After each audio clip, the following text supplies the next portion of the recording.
The galaxy burned for 7 years, and in that conflagration, the fundamental flaws of the Great Crusade's military doctrine became devastatingly apparent. When Warmaster Horus turned his weapons upon the Imperium he had helped forge, he commanded not merely a rebellion but a force structure so vast and unified that it nearly brought 10,000 years of human progress to ruin. The 16th Legion alone numbered over 130,000 Astartes at the war's outbreak, while other traitor legions like the Word-Bearers had swollen to even more grotesque proportions, with some estimates placing Lorgar's sons at nearly 200,000 battle brothers spread across hundreds of worlds.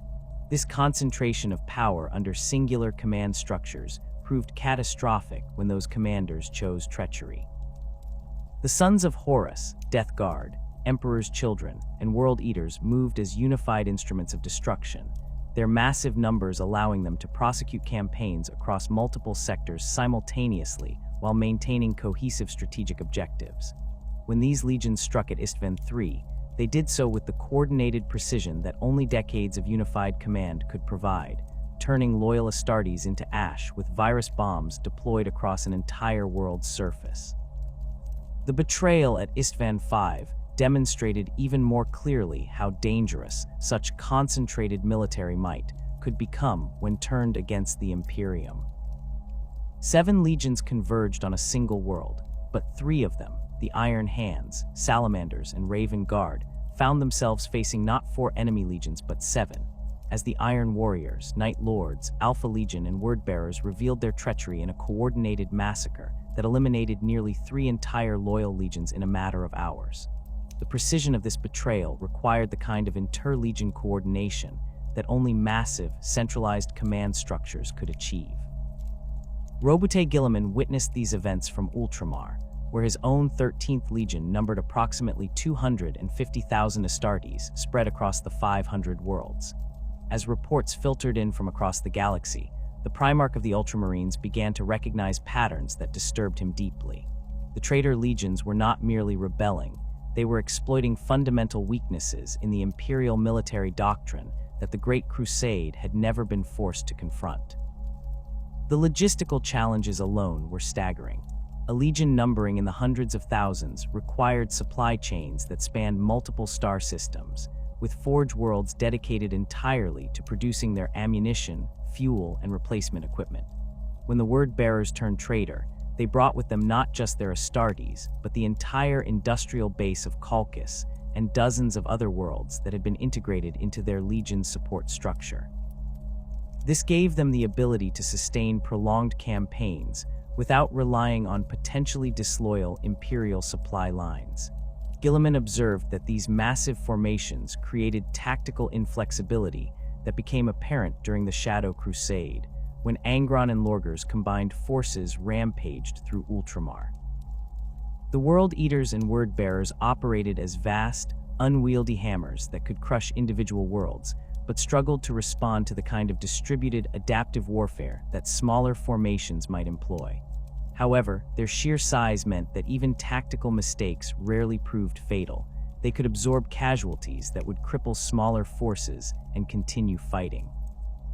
The Primarch documented instances where legion-sized formations took months to fully deploy for major engagements, with advance elements arriving weeks before the main force and rear echelons straggling in long after battles had concluded. At Armatura, he watched World Eaters' companies arrive piecemeal over a span of 6 weeks, allowing his own forces to defeat them in detail despite being outnumbered overall. Yet when these massive formations did achieve full deployment, as they had at New Syria, their concentrated firepower could overwhelm any conventional defense through sheer weight of numbers. The strategic implications troubled Guilliman even more than the tactical ones. A single corrupted legion could threaten entire sectors, and the resources required to counter such a force meant stripping defenses from dozens of other worlds. When Magnus the Red and his 1,000 sons turned traitor, the entire Prospero sector fell under their control not through conquest, but through the simple reality that no Imperial force in the region could match 15,000 Psyker, enhanced Astartes operating from a unified command structure. The Emperor's incapacitation during the final assault on Terra created an immediate crisis that went far beyond the loss of his direct leadership. The Master of Mankind had served as the ultimate authority over the legions, the single individual whose word could command absolute obedience from any Primarch or chapter master. With the Emperor confined to the Golden Throne, the Imperium faced the terrifying prospect of 18 independent military formations, each numbering in the tens of thousands, with no unifying authority capable of preventing future rebellions. The Siege of Terra itself provided the most damning evidence of how dangerous these massive formations had become. Horus arrived at the throne world with 9 traitor legions, their combined strength exceeding 500,000 Astartes, supported by countless mortal auxiliaries, Titan legions, and the dark machinery of the Mechanicum. The defenders, while numerous, were scattered across the system and could not achieve the same level of coordination that the traitors had spent years perfecting. The Iron Warriors, under Perdurabo's methodical command, demonstrated the terrifying efficiency that a unified legion could bring to siege warfare. Their 100,000 battle brothers had spent decades perfecting the art of fortress breaking, and at Terra they deployed this expertise with mechanical precision. Perdurabo's forces constructed siege lines that stretched across entire continents, their artillery parks containing thousands of pieces that could concentrate fire with devastating accuracy. The Legion's unified command structure allowed them to coordinate complex engineering projects, trenches, bunkers, and gun emplacements that transformed Terra's surface into a hellscape of overlapping fields of fire. The word-bearers brought a different kind of horror to the siege, their massive numbers allowing them to conduct the kind of large-scale ritual warfare that smaller formations could never attempt. Lorgar's sons had grown to nearly 200,000 battle brothers by the war's end, and they used this strength to carve vast ritual circles into Terra's surface, each one requiring thousands of Astartes to maintain and defend. The Legion's size meant they could simultaneously assault the palace walls while dedicating entire companies to conducting the demonic summoning that would tear holes in reality itself. The Sons of Horus served as the spearpoint of the assault, but even they demonstrated the problems inherent in massive military formations. Horus commanded over 130,000 Astartes, but coordinating their assault on the Imperial Palace required complex communication networks that became increasingly vulnerable as the siege progressed. Loyalist forces repeatedly targeted Sons of Horus command posts, and each successful strike created cascading failures as entire companies lost contact with their parent formations. The Death Guard's contribution to the siege revealed another weakness of oversized legions, their vulnerability to specialized threats. Mortarian's sons had swollen to nearly 100,000 battle brothers, but their exposure to Nurgle's plagues meant that their massive numbers became a liability rather than an asset. Disease spread through their ranks with terrifying speed, and the Legion's tight command structure ensured that corruption reached every level of their hierarchy simultaneously. The Emperor's children, numbering close to 110,000 at the siege's height, showed how quickly massive formations could become uncontrollable when their unifying leadership failed. Fulgrim's increasing obsession with perfection and excess meant that his legion's command structure began to fracture, with individual companies pursuing their own twisted objectives rather than contributing to the overall assault. Their numbers became meaningless when they could no longer operate as a unified force. Throughout the siege, Guilliman's representatives observed and documented the tactical patterns that emerged. Massive legion formations excelled at overwhelming static defenses through sheer weight of numbers, but they struggled to adapt when their initial assault plans failed. The traitor legions had spent months preparing for a conventional siege, and when the Emperor's psychic defenses began to manifest in unexpected ways, their rigid command structures proved unable to respond effectively. The Loyalist defenders, despite being outnumbered, demonstrated the advantages of more flexible command structures. The Imperial Fists, Blood Angels, and White Scars operated as independent formations that could respond rapidly to changing tactical situations. When traitor forces breached the Eternity Gate, it was not a massive counterattack that sealed the breach, but a series of rapid, coordinated strikes by smaller formations that could move and communicate more efficiently than their oversized opponents. The final assault on the vengeful spirit revealed the ultimate weakness of the Legion system, its dependence on singular leadership. When Horus fell to the Emperor's wrath, the entire traitor war effort collapsed within hours. 9 legions that had fought with unified purpose for 7 years suddenly found themselves without central coordination, and their massive formations became liabilities as they struggled to organize a coherent retreat. The aftermath of the heresy left the Imperium with a fundamental problem that demanded immediate solution. The surviving Loyalist legions, the Ultramarines, Imperial Fists, Iron Hands, White Scars, Space Wolves, Dark Angels, Salamanders, and Raven Guard, still represented massive concentrations of military power that could theoretically threaten Imperial authority if their leadership chose rebellion. The precedent had been set, and the vulnerability of the Legion system had been proven through 7 years of devastating civil war. Guilliman's analysis of the heresy's lessons formed the foundation of what would become the Codex Astartes, but the immediate need was for a complete restructuring of the Adeptus Astartes that would prevent any future rebellion from achieving the scale and coordination that had nearly destroyed the Imperium. The massive Legion formations that had conquered the galaxy during the Great Crusade had proven themselves too dangerous to continue existing in their current form. The reconstruction of Imperial military doctrine fell to perhaps the only Primarch uniquely qualified for such a monumental undertaking. Roboute Guilliman had spent over 2 centuries transforming Ultramar from a collection of feuding city-states into the most efficiently governed realm in human space, demonstrating an administrative genius that matched his tactical acumen. Where other Primarchs excelled in specific aspects of warfare, Rogel Dorn in fortification, Jagatai Khan in rapid assault, or Vulcan in siege breaking, Guilliman possessed the rare combination of strategic vision and systematic methodology necessary to codify military doctrine on a galactic scale. The 500 worlds of Ultramar served as Guilliman's laboratory for military and governmental theory long before the Horus Heresy forced the Imperium to confront its structural weaknesses.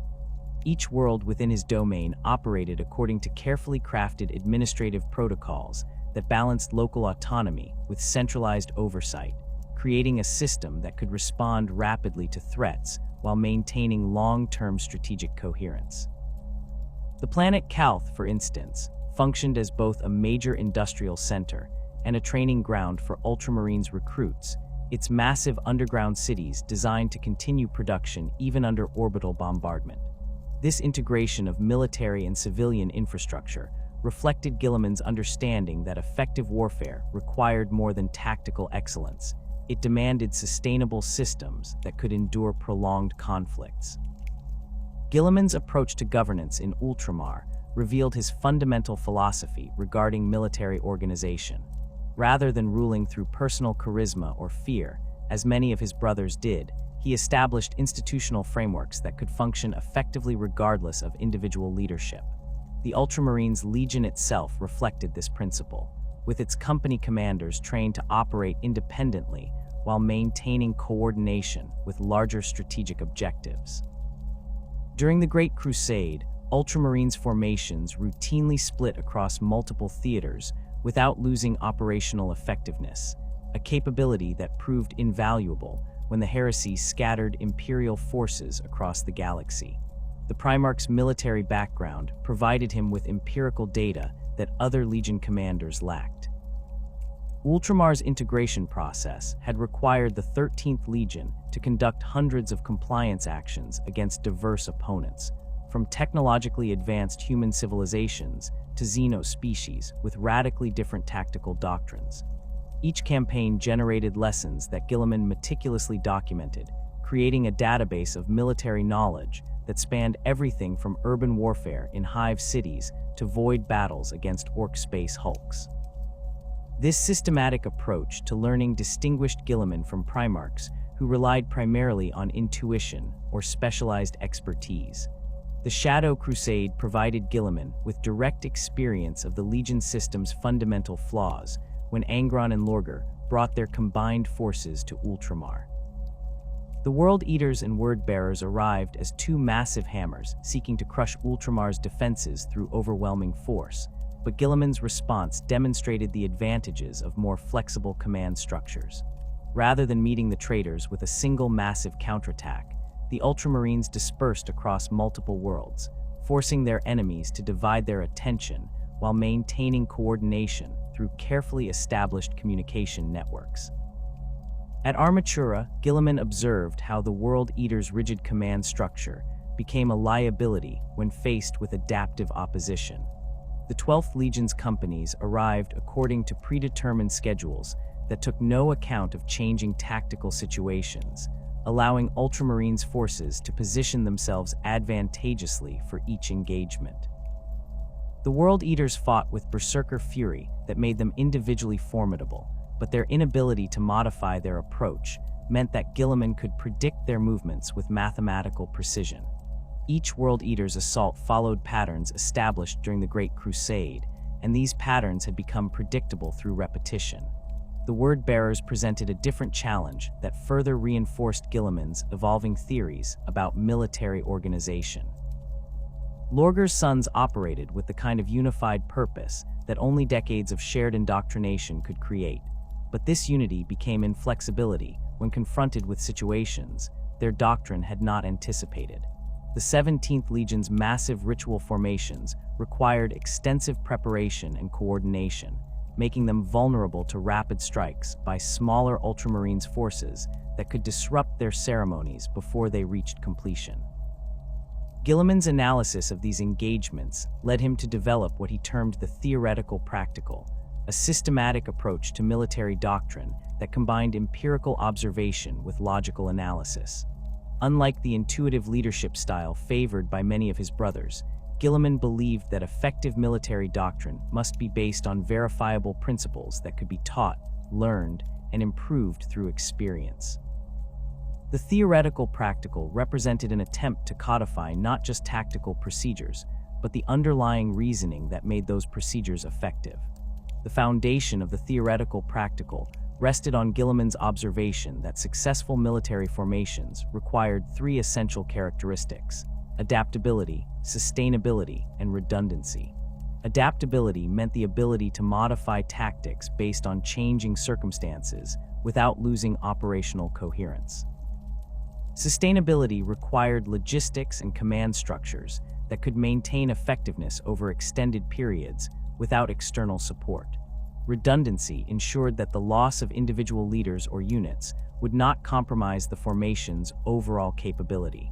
Guilliman's study of other loyal legions during the Heresy provided him with examples of how these principles manifested in different tactical doctrines. The Raven Guard, despite suffering catastrophic losses at Istvan V, demonstrated remarkable adaptability through their emphasis on stealth and infiltration tactics. Corax's sons could operate effectively in small groups that required minimal logistical support while maintaining coordination through encrypted communications and predetermined rally points. Their doctrine emphasized individual initiative within clearly defined parameters, allowing Raven Guard operatives to respond to unexpected situations without waiting for orders from higher command. The Imperial Fists showcased the principle of sustainability through their mastery of defensive warfare. Rogel Dorn's Legion had developed supply and fortification techniques that allowed them to hold positions indefinitely against superior numbers, transforming time itself into a weapon against their enemies. During the Siege of Terra, Imperial Fists formations demonstrated how proper preparation could multiply the effectiveness of limited forces, with carefully positioned defensive lines channeling enemy attacks into predetermined kill zones where concentrated firepower could achieve maximum effect. The White Scars exemplified redundancy through their emphasis on mobility and distributed command structures. Jagatai Khan's sons operated in hunting packs that could function independently while supporting larger strategic objectives, their mastery of hit and run tactics allowing them to engage superior forces without risking decisive defeat. Each White Scars formation contained multiple specialists capable of assuming command responsibilities, ensuring that tactical leadership remained effective even after suffering casualties.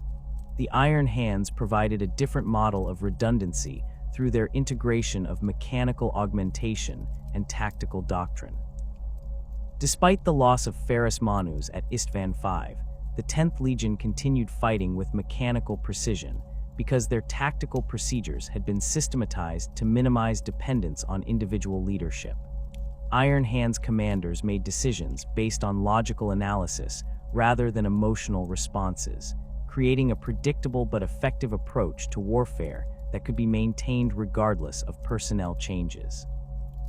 Guilliman's integration of these observations with pre-existing Ultramarines doctrine created a synthesis that addressed the fundamental weaknesses revealed during the heresy. The 13th Legion had always emphasized tactical flexibility and combined arms operations, but the theoretical practical provided a framework for extending these principles across different types of military formations. Rather than simply copying successful tactics from other legions, Guilliman sought to understand the underlying principles that made those tactics effective and adapt them to different operational requirements. The Ultramarines' traditional emphasis on combined arms warfare provided an excellent foundation for this synthesis. Since the early days of the Great Crusade, the 13th Legion had integrated infantry, armor, and air support into cohesive tactical formations that could adapt to various battlefield conditions. This approach required extensive coordination between different unit types, fostering a command culture that emphasized communication and mutual support rather than individual heroics. Guilliman's analysis revealed that successful combined arms operations required commanders who understood not just their own capabilities, but those of their supporting elements. An Ultramarines captain leading an infantry assault needed to coordinate with tank commanders, artillery spotters, and air support pilots, requiring communication skills and tactical knowledge that went far beyond personal combat prowess. This breadth of knowledge made Ultramarines officers naturally suited to independent command, as they possessed the technical expertise necessary to coordinate complex operations without constant supervision. The theoretical practical extended this principle by establishing standardized procedures that allowed different formations to coordinate effectively regardless of their specific composition. Guilliman developed communication protocols, targeting procedures, and logistical systems that could be applied across various unit types, creating a common tactical language that facilitated cooperation between different military formations. These standards ensured that an infantry company could effectively coordinate with armor support even if the two units had never previously operated together. The systematic nature of Guilliman's approach distinguished the theoretical practical from the more intuitive doctrines favored by other legions. Where the Space Wolves relied on individual prowess and pack instincts developed through shared experience, Guilliman created explicit procedures that could be taught to new recruits and applied consistently across different situations. This systematization made Ultramarines' tactical doctrine more accessible to ordinary human commanders, facilitating coordination between Astartes formations and regular Imperial forces. Guilliman's documentation process became as important as the tactical principles themselves. The Primarch established comprehensive record-keeping procedures that captured not just successful tactics, but the reasoning behind tactical decisions and the circumstances that made those decisions appropriate. These records formed the foundation of what would eventually become the Codex Astartes, but during the heresy, they served as a living database that allowed Ultramarines commanders to learn from each other's experiences and adapt their tactics based on empirical evidence. The theoretical practical's emphasis on logical analysis rather than tradition or intuition represented a fundamental shift in how military doctrine could be developed and transmitted. Instead of relying on the personal charisma of individual leaders or the accumulated wisdom of ancient traditions, Guilliman created a system that could evolve and improve through systematic study of battlefield results. This approach made military expertise more democratic, as junior officers could contribute to doctrinal development by documenting their own experiences and observations. The integration of lessons learned from other loyal legions required careful analysis to distinguish between tactics that were universally applicable and those that depended on specific capabilities or circumstances. Raven Guard stealth techniques, for example, required specialized training and equipment that might not be available to all formations, but the underlying principles of reconnaissance and infiltration could be adapted to different operational contexts. Guilliman's challenge was to extract these underlying principles without losing the specific advantages that made each legion's approach effective in their chosen specialization. The implementation of Guilliman's theoretical frameworks faced its greatest test not on distant battlefields, but in the council chambers of Terra, where the surviving Primarchs and High Lords gathered to address the Imperium's most pressing structural crisis. 7 years had passed since Horus's death aboard the Vengeful Spirit, and the massive Loyalist legions remained largely intact, their hundreds of thousands of warriors representing potential threats that could dwarf the heresy's devastation if their loyalty ever wavered.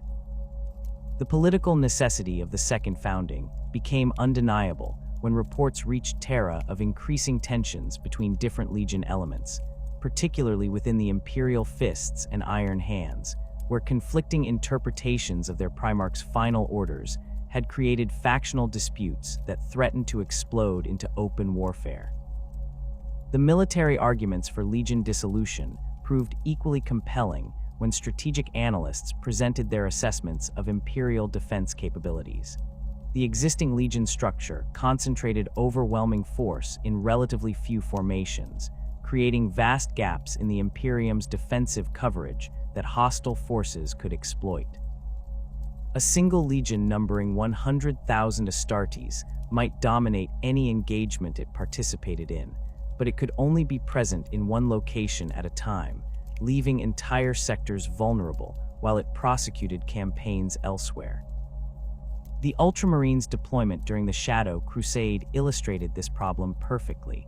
While Guilliman's forces defended Ultramar against the Word-Bearers and World Eaters, dozens of other worlds fell to opportunistic raiders and Xenos incursions that a smaller but more widely distributed force might have prevented.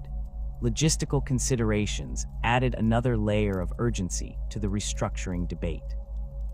The massive supply chains required to maintain Legion-sized formations had become increasingly unstable as the Imperium struggled to rebuild its shattered infrastructure. The Imperial Fists alone required the output of 17 Forge Worlds to maintain their full strength, and these production facilities had become prime targets for enemy raids precisely because their destruction would cripple an entire Legion's combat effectiveness.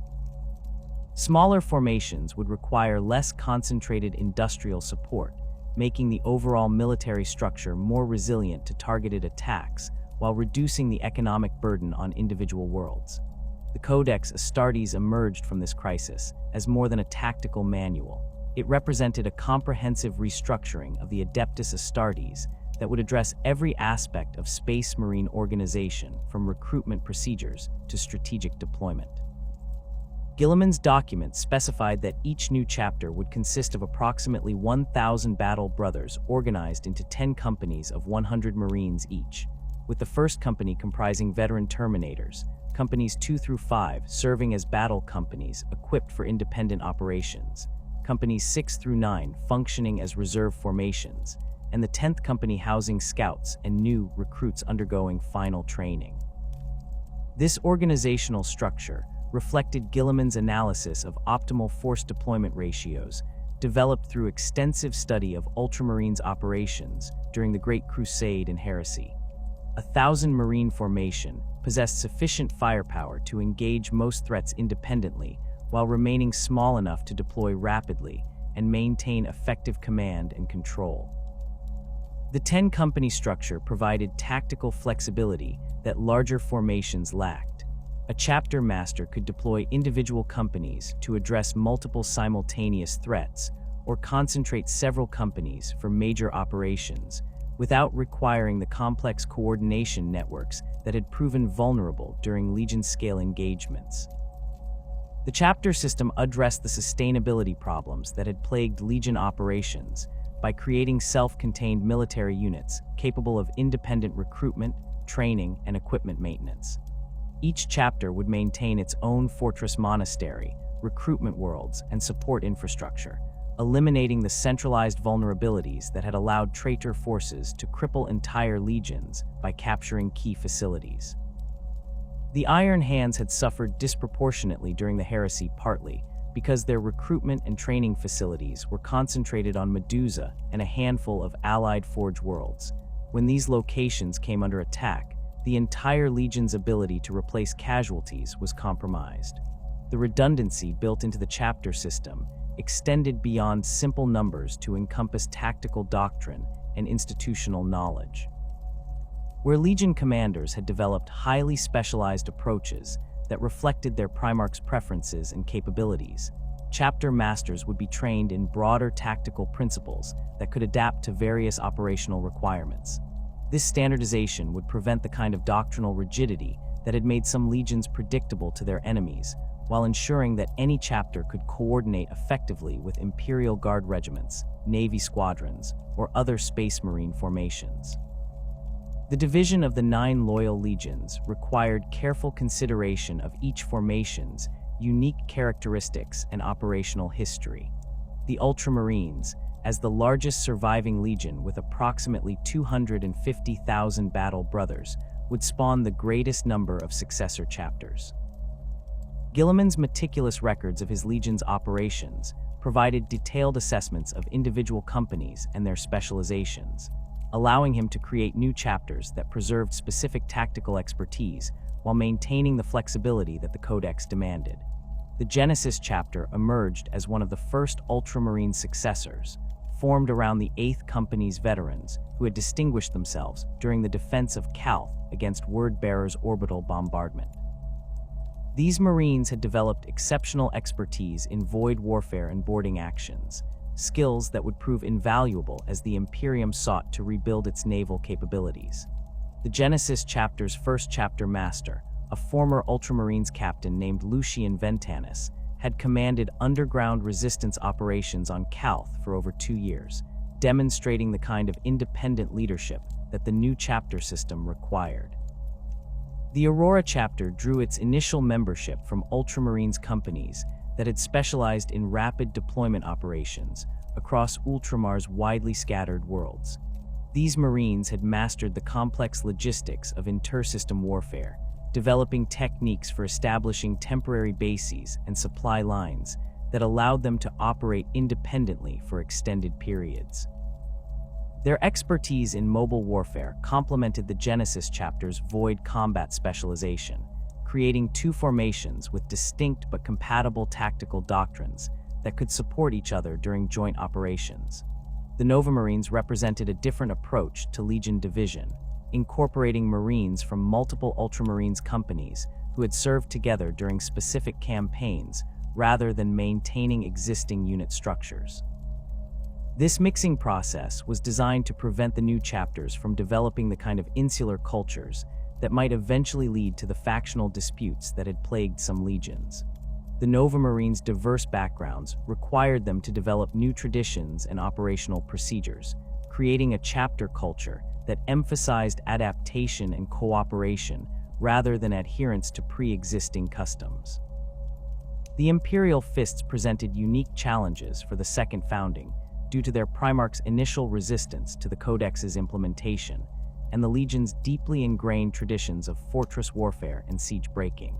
Rogel Dorn's sons had spent the 7 years since Terra's siege rebuilding the Imperial Palace and establishing defensive positions throughout the Sol system, work that required the kind of massive, coordinated effort that only Legion-sized formations could accomplish. The prospect of dividing these forces seemed to threaten not just the Legion's effectiveness, but the security of humanity's throne world itself. Dorn's opposition to the Codex reflected more than simple attachment to existing traditions. It represented a fundamental disagreement about the nature of military effectiveness and the lessons that should be drawn from the heresy's devastation. The Imperial Fists Primarch argued that the traitor legions had succeeded not because of their size, but because of their corruption, and that dividing the loyal legions would weaken the Imperium's defenses without addressing the real causes of the rebellion.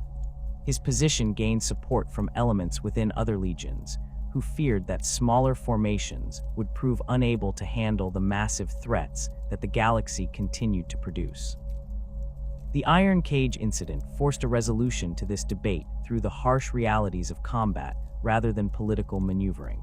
When Iron Warriors forces established a massive fortress complex in the Sebastus system, apparently as a direct challenge to Imperial authority, Dorn led a substantial portion of the Imperial Fist's Legion in an assault that was intended to demonstrate the continued relevance of Legion-scale operations. The Iron Warriors, under Perdurabo's methodical command, had prepared their defenses specifically to counter the Imperial Fist's traditional siege-breaking tactics, creating a killing ground that exploited every weakness in the 7th Legion's doctrine. The Iron Cage's defensive systems reflected Perdurabo's intimate knowledge of his brother's tactical preferences and the Imperial Fist's operational history. Concentric rings of fortifications channeled attacking forces into predetermined kill zones, where overlapping fields of fire could concentrate on relatively small areas, while underground tunnel networks allowed defenders to reinforce threatened positions without exposing themselves to counter-battery fire. The fortress complex covered an area larger than most hive cities, its massive scale designed to force the Imperial Fists to commit their entire strength while preventing them from achieving the kind of concentrated assault that had proven effective during the Siege of Terra. The assault began according to Imperial Fist's doctrine, with massive artillery barrages intended to suppress the outer defensive lines, while assault companies prepared for coordinated breaches of the fortress walls. However, the Iron Warriors had anticipated these tactics and prepared countermeasures that turned the Imperial Fist's strengths against them. Their return fire targeted not just the attacking forces, but the supply lines and communication networks that connected different elements of the assault, creating coordination failures that multiplied as the battle progressed. Imperial Fist's companies found themselves isolated in individual sections of the fortress complex, their communications disrupted by jamming systems, and their supply lines cut by precisely targeted artillery strikes. The Legion's traditional emphasis on coordinated assault became a liability when coordination became impossible, and individual companies were forced to continue their attacks according to predetermined plans that no longer matched battlefield realities. The Iron Warriors exploited these coordination failures by concentrating their forces against isolated Imperial Fists formations, achieving local superiority despite being outnumbered overall. The battle's progression demonstrated exactly the kind of inflexibility that Guilliman had identified as a fundamental weakness of Legion-scale operations. The Imperial Fists had committed too much of their strength to modify their approach once the initial assault plans proved inadequate, and their massive formation proved unable to adapt to the Iron Warriors' defensive innovations. Individual companies showed tactical brilliance and desperate courage, but their efforts were wasted because the Legion's command structure could not coordinate an effective response to changing battlefield conditions. The Ultramarines' intervention that finally broke the Iron Cage siege validated the principles underlying the Codex Astartes through practical demonstration rather than theoretical argument. Guilliman's forces arrived as multiple independent formations that could assess the tactical situation and adapt their approach without requiring approval from a centralized command structure. Rather than attempting a single massive assault, the Ultramarines coordinated simultaneous attacks on multiple sections of the fortress complex, forcing the Iron Warriors to divide their attention and preventing them from achieving the concentrated defense that had proven so effective against the Imperial Fists. The aftermath of the Iron Cage left Rogal Dorn with undeniable evidence of his Legion's tactical limitations and the validity of Guilliman's organizational theories. The Imperial Fists had suffered casualties that would have crippled a smaller formation, but more importantly, they had demonstrated their inability to adapt to unexpected tactical situations when operating as a unified legion. The survivors returned to Terra with a new understanding of the flexibility that smaller formations could provide and a grudging acceptance of the Codex's wisdom. The division of the Imperial Fists proceeded with careful attention to preserving the Legion's specialized knowledge while creating formations capable of independent operation.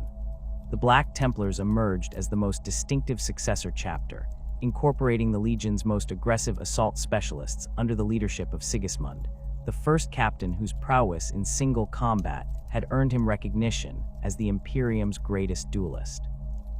The Black Templars' formation reflected Dorn's recognition that some aspects of Imperial Fist's culture were too valuable to lose, even as the Legion adapted to new organizational requirements. The Crimson Fists represented a different approach to preserving Imperial Fist traditions, incorporating the Legion's expertise in defensive warfare and siege breaking while adapting these skills to the smaller-scale operations that the Codex demanded. Their first chapter master, Alexis Pollux, had commanded void-based operations during the Siege of Terra and possessed the kind of flexible tactical thinking that would prove essential for independent chapter operations. The Crimson Fist's specialization in defensive warfare complemented the Black Templars' assault capabilities, creating two formations with distinct but related tactical doctrines. The sacred number of 1,000 battle brothers represented far more than arbitrary limitation. It embodied Guilliman's careful calculation of optimal force deployment ratios derived from 2 centuries of empirical observation across hundreds of compliance actions during the Great Crusade. The Primarch's analysis revealed that formations exceeding this threshold began experiencing exponential increases in coordination complexity while suffering diminishing returns in tactical effectiveness. 1,000 Marine chapter possessed sufficient firepower to engage most threats independently while remaining small enough to deploy rapidly through standard Imperial Navy transport capacity and maintain effective command structures that could adapt to changing battlefield conditions without the cumbersome communication networks that had proven vulnerable during Legion-scale operations. The mathematical precision underlying this organizational structure reflected Guilliman's systematic approach to military doctrine, where every element served multiple strategic purposes. A chapter numbering exactly 1,000 battle brothers could never achieve the kind of sector-spanning dominance that had made the traitor legions so dangerous, yet it retained enough strength to serve as the primary military force for entire subsectors when properly supported by Imperial Guard regiments and Navy squadrons. This balance ensured that no single chapter master could accumulate the kind of independent power base that might tempt ambitious commanders toward rebellion, while maintaining sufficient combat capability to address the galaxy's myriad threats. The 10-company structure provided tactical flexibility that larger formations fundamentally lacked, with each company designed to fulfill specific operational roles, while maintaining the ability to coordinate with other chapter elements during major campaigns. The first company housed the chapter's most experienced warriors, typically numbering between 80 and 100 veterans who had earned the right to wear tactical dreadnought armor and wield the chapter's most sacred weapons. These Terminators served as both an elite assault force and a repository of institutional knowledge, their decades of combat experience providing guidance to younger Marines, while their Terminator suits allowed them to spearhead assaults against the most dangerous opponents. The composition of the first company reflected careful selection processes that went far beyond simple combat prowess, though martial skill remained the primary qualification for advancement. Veterans earned their place through demonstrated leadership under fire, tactical innovation during difficult campaigns, and the kind of steady reliability that marked true warriors rather than mere killers. A Terminator sergeant might have served for over a century in the battle companies, accumulating experience in void warfare, urban combat, siege operations, and Xeno's extermination before earning promotion to the first company's ranks. The sacred suits of tactical dreadnought armor worn by First Company veterans represented irreplaceable artifacts that connected each chapter to the Great Crusade's legacy, their machine spirits bearing the imprints of countless battles and the wisdom of previous wearers.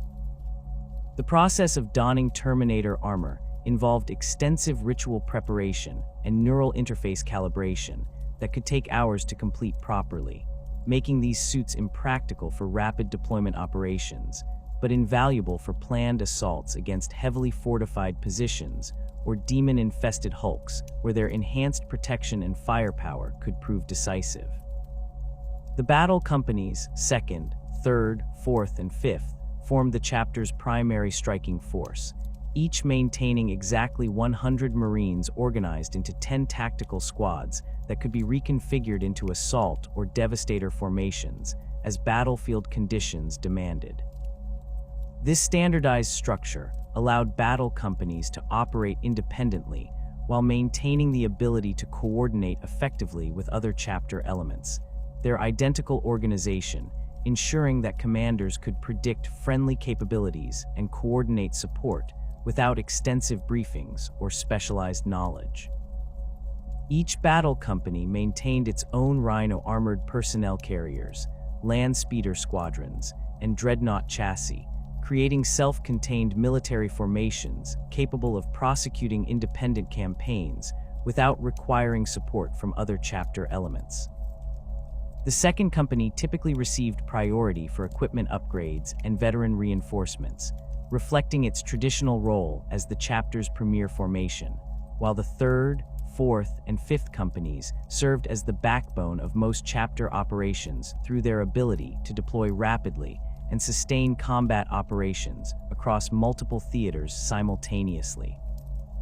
The tactical squads within each battle company represented the fundamental building blocks of Space Marine warfare, their 10 Marine composition reflecting optimal squad dynamics developed through millennia of combat experience. A tactical squad included a sergeant with enhanced combat experience and leadership training, 8 battle brothers equipped with standard bolters and combat knives, and 1 Marine carrying specialized weapons such as a flamer, melt-a-gun, or plasma gun, depending on anticipated threats. This organization provided tactical flexibility while maintaining unit cohesion, allowing squad leaders to adapt their formations to various combat situations without losing the mutual support that made Space Marine squads so effective. The reserve companies, 6th, 7th, 8th, and 9th, served multiple functions within the chapter's organizational structure, providing specialized capabilities that supported the battle companies while maintaining strategic reserves that could respond to unexpected threats or replace casualties during extended campaigns. The 6th and 7th companies consisted entirely of tactical squads that could reinforce the battle companies or operate independently when circumstances demanded dispersed operations across multiple worlds. These reserve tactical companies often received assignments to garrison important facilities, conduct training exercises with Imperial Guard regiments, or investigate reports of heretical activity that might not warrant full battle company deployment. The 8th Company specialized in assault operations, its Marines equipped with jump packs, chainswords, and bolt pistols that allowed them to close rapidly with enemy positions and engage in the kind of brutal melee combat that could break enemy morale and shatter defensive lines. Assault Marines underwent extensive training in close-quarters combat techniques, urban warfare, and the complex three-dimensional tactics required for jump pack operations, their specialized skills making them invaluable for boarding actions, hive city clearance operations, and assaults against fortified positions where ranged firepower alone proved insufficient. The 9th Company provided heavy weapons support through its Devastator squads, each equipped with missile launchers, heavy bolters, las cannons, or plasma cannons that could engage armored targets and provide suppressing fire during major assaults. Devastator Marines received extensive training in target identification, ballistics calculation, and the maintenance of complex weapon systems, their technical expertise making them valuable assets beyond their immediate firepower contribution. Many Devastator veterans eventually transferred to the chapter's Tech Marine cadre, their understanding of heavy weapons systems providing excellent preparation for the more advanced technological training required for that specialized role. The 10th Company occupied a unique position within the chapter hierarchy as both the newest and most expendable formation, housing Scout Marines who had completed their basic indoctrination but had not yet earned the right to receive their black carapace implant and power armor. These young warriors served as the chapter's eyes and ears, their enhanced senses and stealth training allowing them to conduct reconnaissance missions and infiltration operations that would be impossible for fully armored battle brothers. Scout squads typically numbered between 5 and 10 Marines, depending on mission requirements, their smaller size reflecting both their specialized role and the reality that Scout casualties were more easily replaced than those suffered by veteran formations. The command hierarchy within each chapter reflected careful balance between centralized authority and decentralized execution, with the chapter master serving as supreme commander while delegating tactical authority to subordinate officers who possess the expertise and flexibility necessary for independent operations. Chapter masters typically rose from the ranks of company captains, their selection based on demonstrated leadership abilities, tactical acumen, and the kind of strategic thinking required to coordinate complex multi-company operations across different theaters simultaneously. The 10 company captains served as the chapter master's primary subordinates, each responsible for maintaining their formation's combat readiness while developing specialized expertise that contributed to the chapter's overall capabilities. A typical captain had served for over 2 centuries, accumulating experience across multiple company assignments before earning promotion to company command. The captain of the first company held particular prestige within the chapter hierarchy, his responsibility for the veteran terminators and ancient weapons making him the keeper of the chapter's most sacred traditions and military knowledge. Lieutenants provided essential command redundancy within each company, their presence ensuring that tactical leadership remained effective even after suffering casualties during intense combat operations. The Codex specified that each battle company should maintain at least 2 lieutenant positions, while reserve companies typically operated with single lieutenants who could assume company command if their captain became incapacitated. These officers underwent extensive tactical training that prepared them for independent command responsibilities, their education encompassing everything from logistics and communications to the complex coordination required for joint operations with other Imperial forces. Sergeants formed the backbone of the chapter's leadership structure, their direct command of individual squads making them responsible for implementing tactical decisions and maintaining unit cohesion under fire. The promotion to sergeant typically required decades of service and demonstrated excellence in combat, with candidates selected based on their ability to inspire confidence in their subordinates while maintaining the discipline necessary for effective military operations. Veteran sergeants often possessed specialized knowledge that made them valuable advisors to company officers, their intimate understanding of squad-level tactics providing insights that could influence larger strategic decisions. The specialized roles of chaplains, librarians, and tech marines operated outside the normal company structure, while providing essential services that supported the chapter's spiritual, psychic, and technological needs.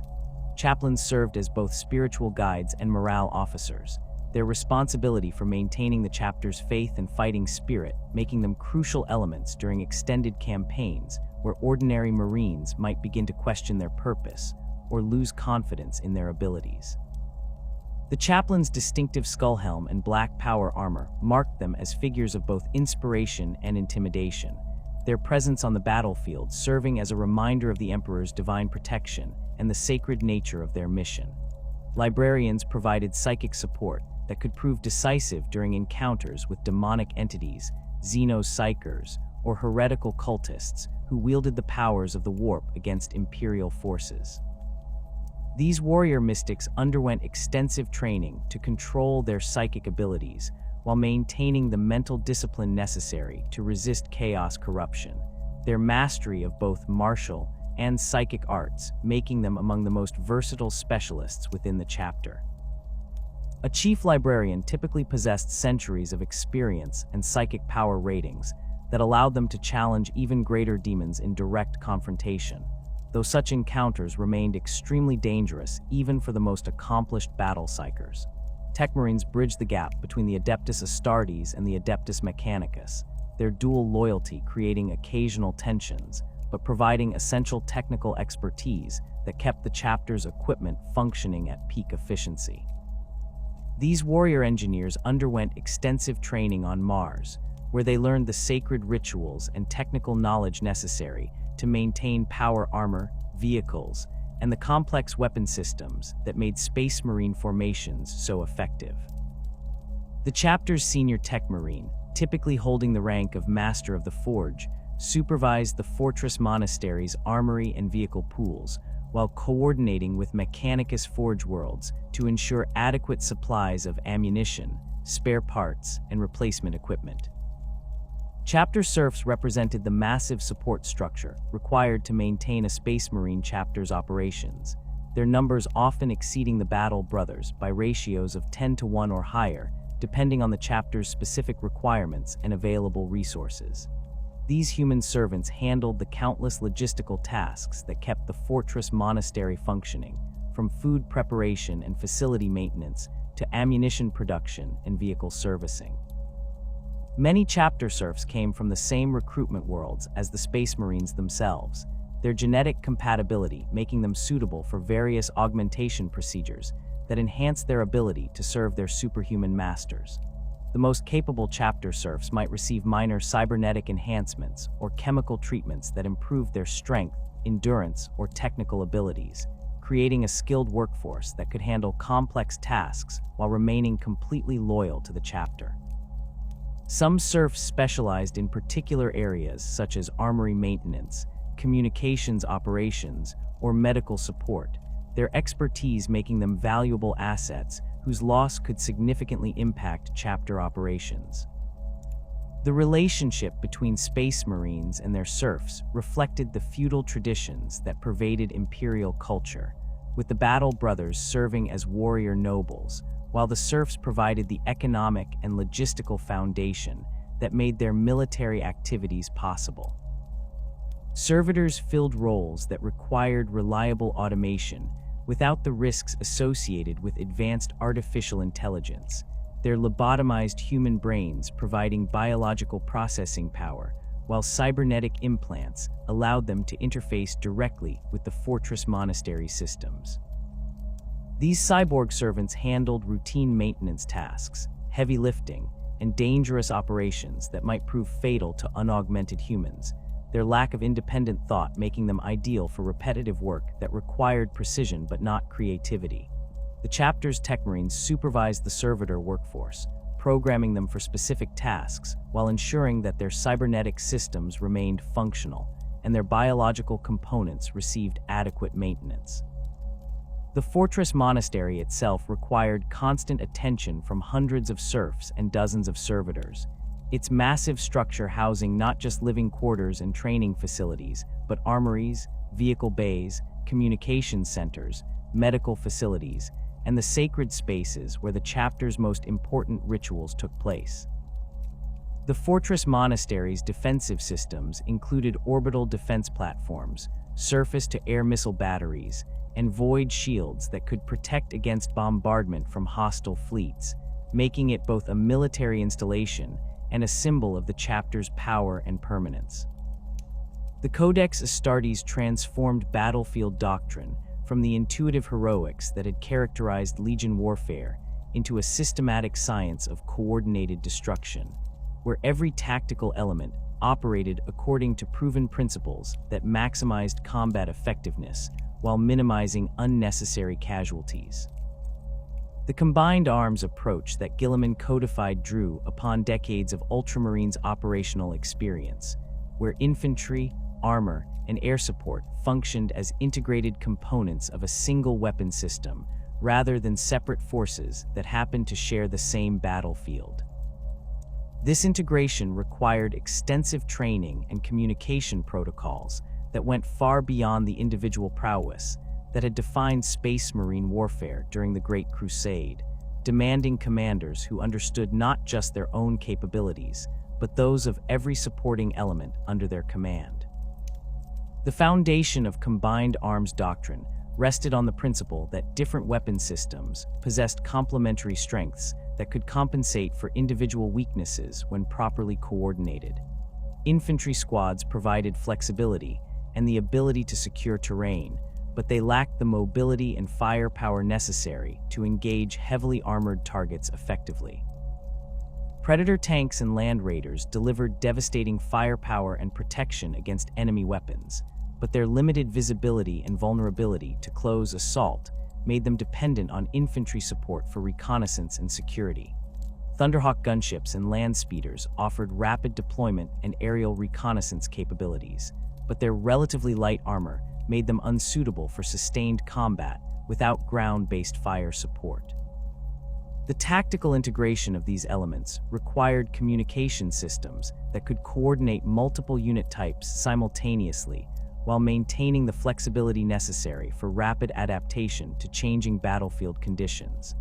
Vox networks linked squad leaders, vehicle commanders, and air support pilots through encrypted channels that allowed real-time coordination without compromising operational security. Target designation systems enabled infantry spotters to direct artillery fire and airstrikes with precision that maximized damage to enemy forces, while minimizing the risk of friendly fire incidents that had plagued less coordinated military formations. The Codex specified deployment procedures that transformed the chaotic arrival of reinforcements into precisely orchestrated operations, where every element arrived at the optimal moment to support the overall tactical plan. Drop pod assaults exemplified this systematic approach, with each pod's trajectory calculated to place its occupants in positions that maximize their tactical effectiveness while supporting the broader operational objectives. The initial wave of drop pods typically carried tactical squads equipped for immediate combat, their rapid deployment allowing them to secure landing zones and eliminate point defense systems that might threaten subsequent waves. The timing of drop pod deployments followed mathematical models that Guilliman had developed through analysis of hundreds of planetary assault operations, where the interval between successive waves could determine the difference between tactical success and catastrophic failure. Pods arriving too quickly might overwhelm the initial landing force's ability to provide adequate fire support, while excessive delays between waves allowed enemy forces to reposition and concentrate their defenses against predictable landing sites. The optimal deployment schedule typically placed the first wave's arrival 30 to 45 seconds before the second wave, providing sufficient time for initial tactical assessment while maintaining the momentum necessary to prevent effective enemy countermeasures. Drop pod assault doctrine required extensive coordination between the deploying forces and supporting elements that remained aboard the strike cruisers and battle barges orbiting overhead. Orbital bombardment preceded the drop by precisely calculated intervals, with lance strikes and macro cannon barrages targeting enemy command posts, communication centers, and heavy weapon positions that posed the greatest threat to the incoming Marines. The bombardment's timing had to account for atmospheric conditions, enemy air defense capabilities, and the need to avoid cratering landing zones so severely that the drop pods could not deploy effectively.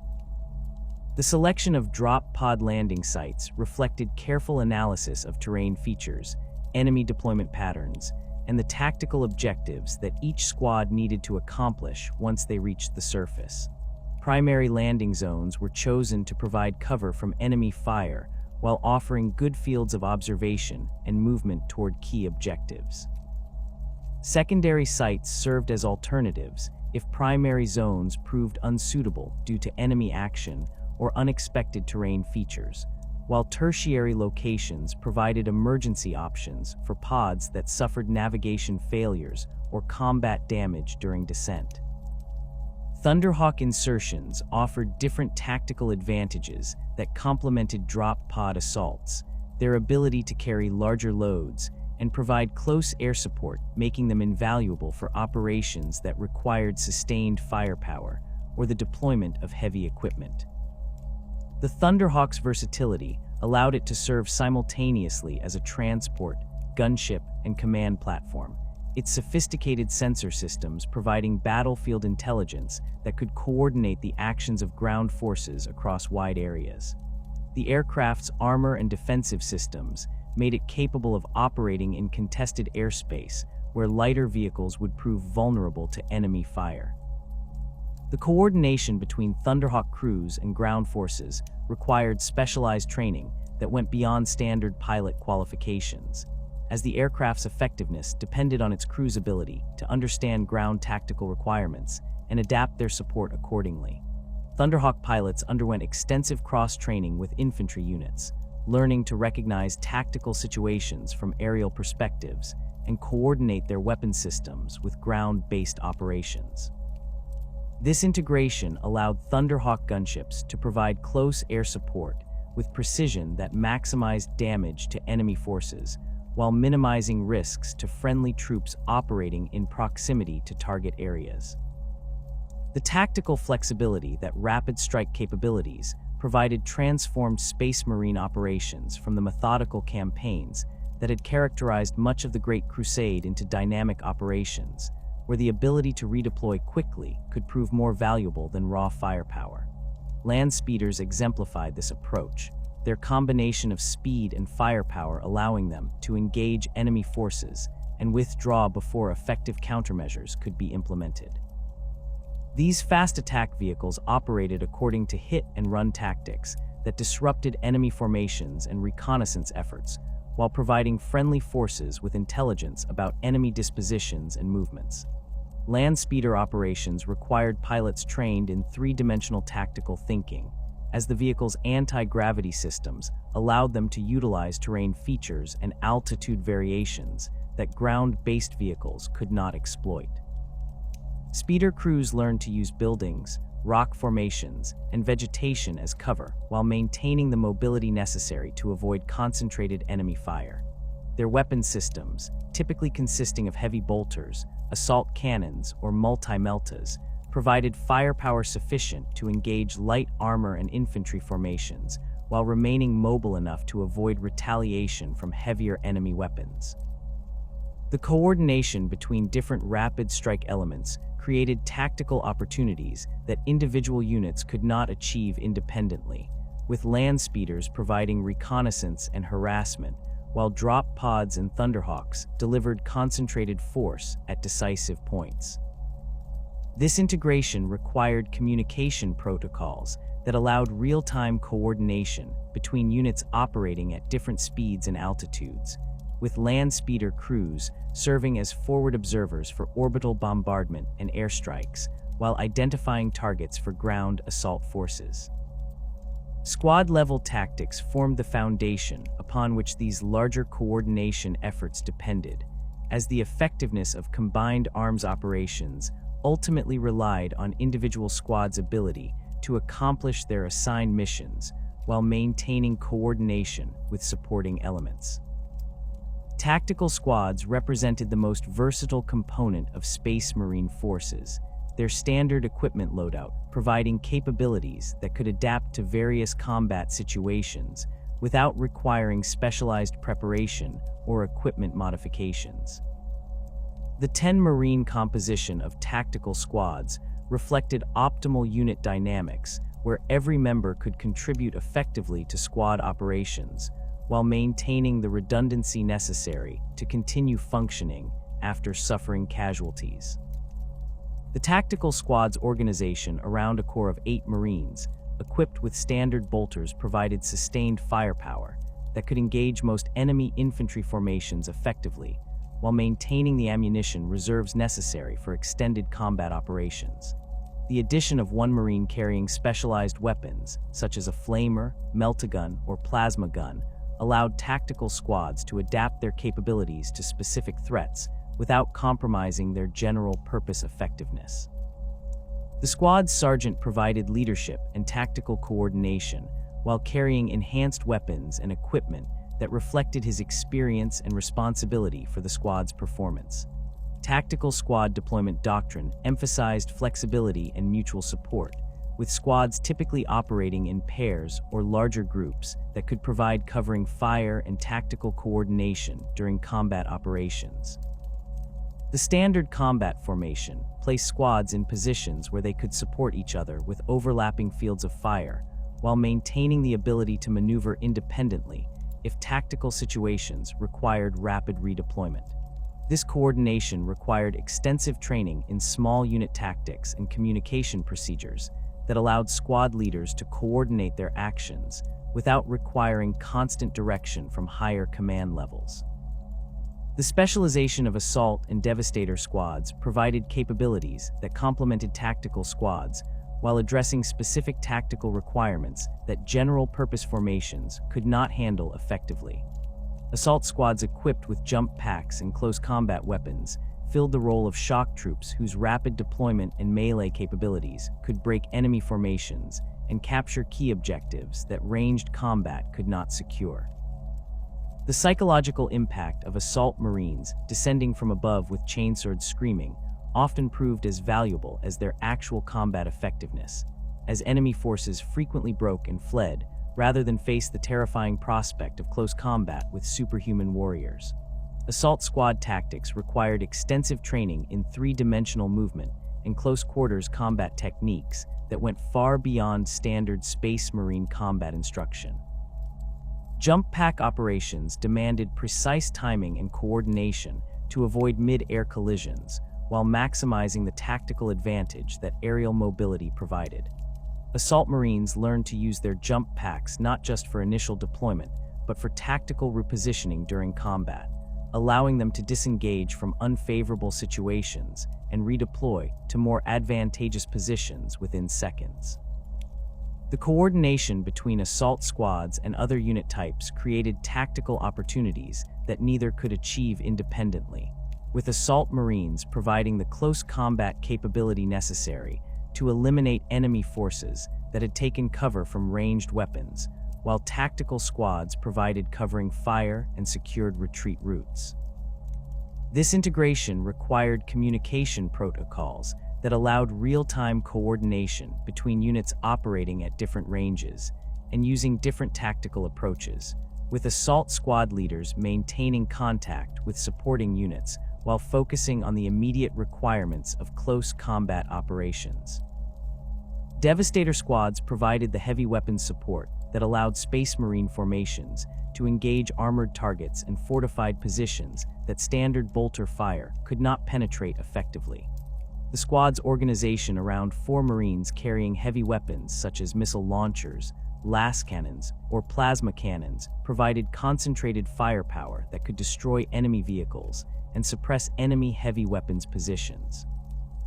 The remaining squad members served as ammunition carriers and spotters, while providing security against enemy forces attempting to assault the heavy weapons positions.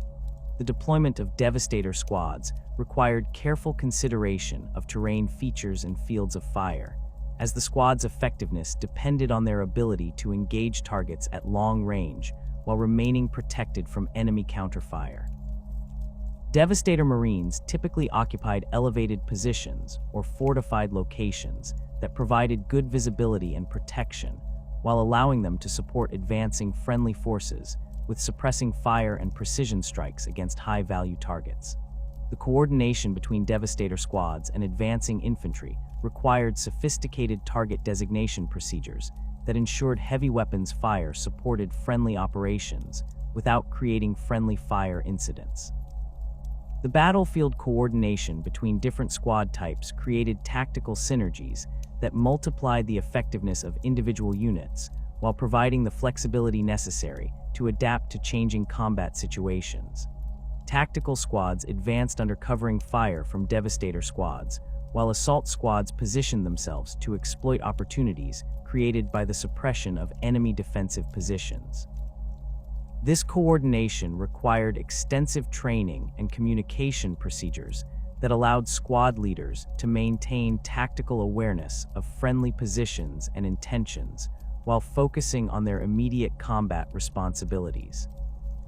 The adaptation principles embedded within Codex Doctrine recognized that rigid adherence to standardized procedures could prove counterproductive when facing enemies or operating in environments that differed significantly from the conditions under which those procedures had been developed. Chapters operating from ice worlds developed modifications to standard equipment and tactics that addressed the unique challenges of Arctic warfare, while those recruited from desert worlds adapted their procedures to maximize effectiveness in arid environments where water conservation and heat management became critical tactical considerations. The homeworld's characteristics influenced not just equipment modifications, but fundamental approaches to tactical problems, with chapters from mountainous worlds developing expertise in vertical warfare and cliff assault techniques, while those from ocean worlds specialized in amphibious operations and underwater combat. These adaptations required careful integration with standard Codex procedures to ensure that specialized capabilities enhanced rather than replaced the fundamental tactical principles that made Space Marine operations effective across diverse operational environments. Enemy-specific adaptations represented another crucial aspect of tactical flexibility, as the galaxy's diverse threats required different approaches that standard procedures might not address adequately. Chapters that frequently engaged Orc forces developed tactics that emphasized rapid deployment and concentrated firepower to counter the Greenskins' numerical advantages and aggressive assault tactics. Those facing Eldar raiders adapted their procedures to address the Xenos' superior mobility and sophisticated technology, developing counter-reconnaissance techniques and rapid response protocols that could match the aliens' tactical speed. The resource constraints that individual chapters faced required additional adaptations that balanced tactical effectiveness with logistical sustainability, as not every chapter possessed access to the full range of equipment and support assets that Codex Doctrine assumed. Chapters operating far from major forge worlds developed maintenance procedures and equipment modifications that maximized the operational lifespan of critical systems while minimizing dependence on external supply lines. These adaptations often involved closer cooperation with local mechanicus facilities and the development of alternative equipment sources that could provide adequate capability even when standard Imperial supply chains proved unreliable. The standardization of wargear patterns represented one of the Codex Astartes' most revolutionary concepts, transforming the chaotic diversity of Legion equipment into a unified system where any Space Marine could operate any chapter's weapons and armor with minimal adjustment. During the Great Crusade, individual legions had developed their own equipment preferences and modifications that reflected their Primarch's tactical doctrines and the specific forge worlds that supplied their forces. The Iron Hands favored extensive cybernetic modifications and advanced targeting systems that integrated with their mechanical augmentations, while the Salamanders crafted their own weapons using techniques that produced superior quality but prevented standardized mass production. This diversity had created logistical nightmares during joint operations, where Marines from different legions could not share ammunition, spare parts, or even basic equipment without extensive modification. The Mark VII Aquila pattern power armor emerged as the standard template that would equip the vast majority of Space Marines throughout the Imperium. Its design incorporating lessons learned from 6 previous marks, while establishing manufacturing specifications that forge worlds across the galaxy could reproduce consistently. The armor's distinctive eagle-winged chestplate served both ceremonial and practical purposes, its reinforced construction providing additional protection for vital organs, while displaying the Imperial Aquila that marked the wearer as the Emperor's chosen warrior. The helmet's enhanced auto-senses integrated seamlessly with the suit's machine spirit, providing tactical information, target identification, and communication capabilities that transformed each Marine into a walking command center, capable of coordinating with friendly forces across vast battlefields. The Mark VII's modular construction allowed for field repairs and component replacement without requiring specialized manufacturing facilities, a crucial advantage for chapters operating far from major forge worlds. The armor's ceramic plates could be removed and replaced individually, while the underlying power systems used standardized components that tech marines could maintain using tools and spare parts available throughout the Imperium. This modularity extended to weapon mounting points and equipment attachment systems that allowed Marines to modify their loadouts for specific missions without compromising the armor's protective capabilities or power distribution networks. The sacred maintenance rituals required for power armor upkeep reflected the fusion of religious devotion and technical necessity that characterized the Imperium's relationship with technology. Each suit housed a machine spirit that required daily prayers and incense offerings to maintain its cooperation with the wearer, while the physical components demanded meticulous cleaning, lubrication, and calibration procedures that could take several hours to complete properly. Tech Marines supervised these rituals while training battle brothers in the proper techniques for field maintenance, their knowledge of the Omnissiah's mysteries ensuring that each suit received the spiritual attention necessary to function at peak efficiency. The morning ritual of armor sanctification began before dawn in most fortress monasteries, with Marines gathering in the armory to perform the litanies of awakening that roused their suits' machine spirits from their dormant state. Sacred oils blessed by the chapter's chaplains were applied to joint mechanisms and power coupling points, while specific prayers addressed the armor's various systems: the auto senses, the atmospheric recycling units, the targeting cogitators, and the pain suppressors that allowed wounded Marines to continue fighting despite grievous injuries. These rituals served practical purposes beyond their spiritual significance, as the regular inspection and maintenance they required often identified potential equipment failures before they could compromise mission effectiveness. The standardization of bolter patterns proved equally crucial to the Codex's implementation, as the diversity of bolt weapon variants that had proliferated during the Great Crusade created ammunition compatibility issues that could prove fatal during extended campaigns. The Mark II Godwin pattern bolter became the template for standardized production, its robust construction and reliable feeding mechanism making it suitable for the harsh conditions that Space Marines routinely encountered. The weapon's mass reactive bolt shells were standardized to .75 caliber specifications that allowed any chapter's ammunition to function in any other chapter's weapons, eliminating the logistical complications that had plagued inter-legion cooperation during the Heresy. The bolter's design incorporated lessons learned from 2 centuries of combat across thousands of different worlds and against every conceivable type of enemy.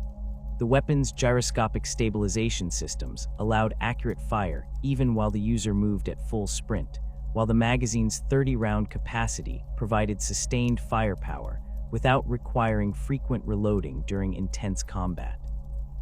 The bolt shells themselves contained micro-cogitators that guided them to their targets and mass reactive tips that detonated after penetrating enemy armor, creating devastating wounds that could incapacitate even heavily protected opponents with single hits. Specialized bolter variants addressed specific tactical requirements while maintaining compatibility with standard ammunition and maintenance procedures.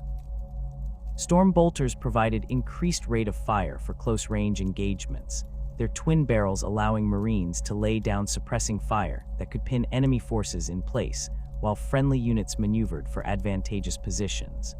Combi weapons integrated bolters with flamers, melt-a-guns, or plasma guns, creating versatile weapon systems that could adapt to different tactical situations without requiring Marines to carry multiple weapons into combat.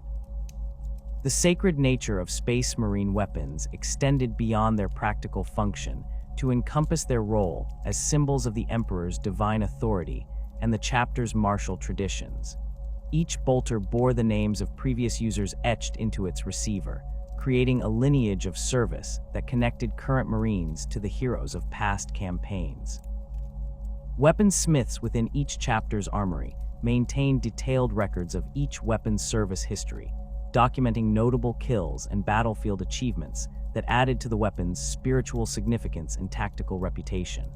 Heavy weapons allocation among Devastator squads required careful consideration of tactical requirements and resource availability, as these powerful systems represented significant investments in both manufacturing resources and specialized training.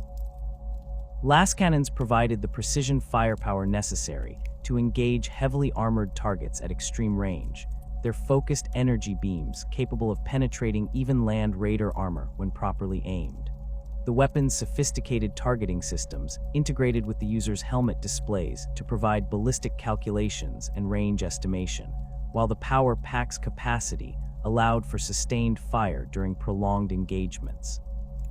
The tactical application of lascannons required extensive training in target identification and engagement priorities, as the weapon's limited ammunition capacity meant that every shot had to count toward achieving tactical objectives.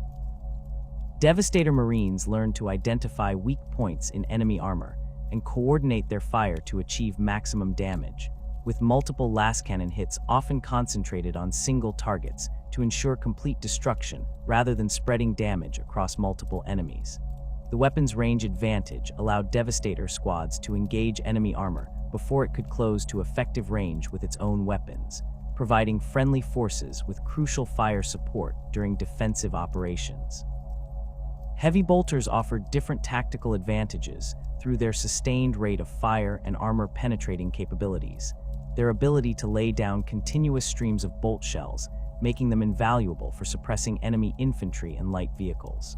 The weapon's belt-fed ammunition system allowed for extended firing periods without reloading, while its gyroscopic mounting systems provided stability that maintained accuracy even during rapid traverse movements. Heavy bolter crews trained extensively in target engagement techniques that maximized the weapon's suppressive effects, learning to coordinate their fire with advancing friendly forces to pin enemy units in place, while assault elements closed for decisive engagement. Missile launchers provided versatility that other heavy weapons could not match, their ability to fire different warhead types allowing Devastator squads to adapt their firepower to various tactical situations without changing weapons. Frag missiles delivered area effect explosions that could devastate enemy infantry formations, while crack missiles provided armor-penetrating capabilities that could destroy enemy vehicles and fortifications. The weapon's targeting systems allowed for both direct fire against visible enemies and indirect fire against targets designated by forward observers, creating tactical flexibility that multiplied the squad's effectiveness across different combat scenarios.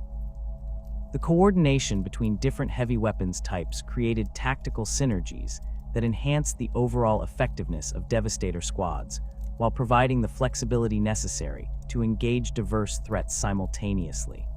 Lascannon teams engaged the heaviest enemy armor, while heavy bolter crews suppressed supporting infantry, creating opportunities for missile launcher operators to target medium armor and fortified positions with appropriate warhead types.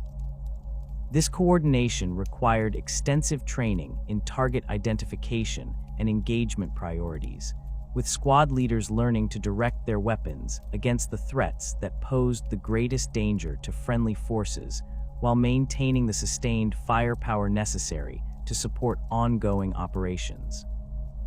Vehicle doctrines represented another crucial aspect of Codex standardization, transforming the diverse collection of armored vehicles that had served the legions into a unified fleet of standardized designs that could be produced, maintained, and operated according to consistent procedures across all chapters. The Rhino armored personnel carrier became the foundation of Space Marine mechanized operations, its robust construction and reliable systems making it capable of transporting tactical squads across hostile terrain while providing protection against enemy fire.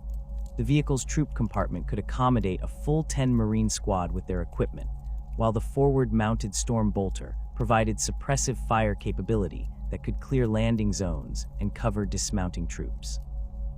The Rhino's modular design allowed for field modifications that adapted the basic chassis to different tactical roles without requiring entirely new vehicle types. The Razorback variant traded passenger capacity for enhanced firepower, mounting twin-linked heavy bolters, lascannons, or assault cannons in a turret that could engage enemy forces while transporting smaller squads to their objectives.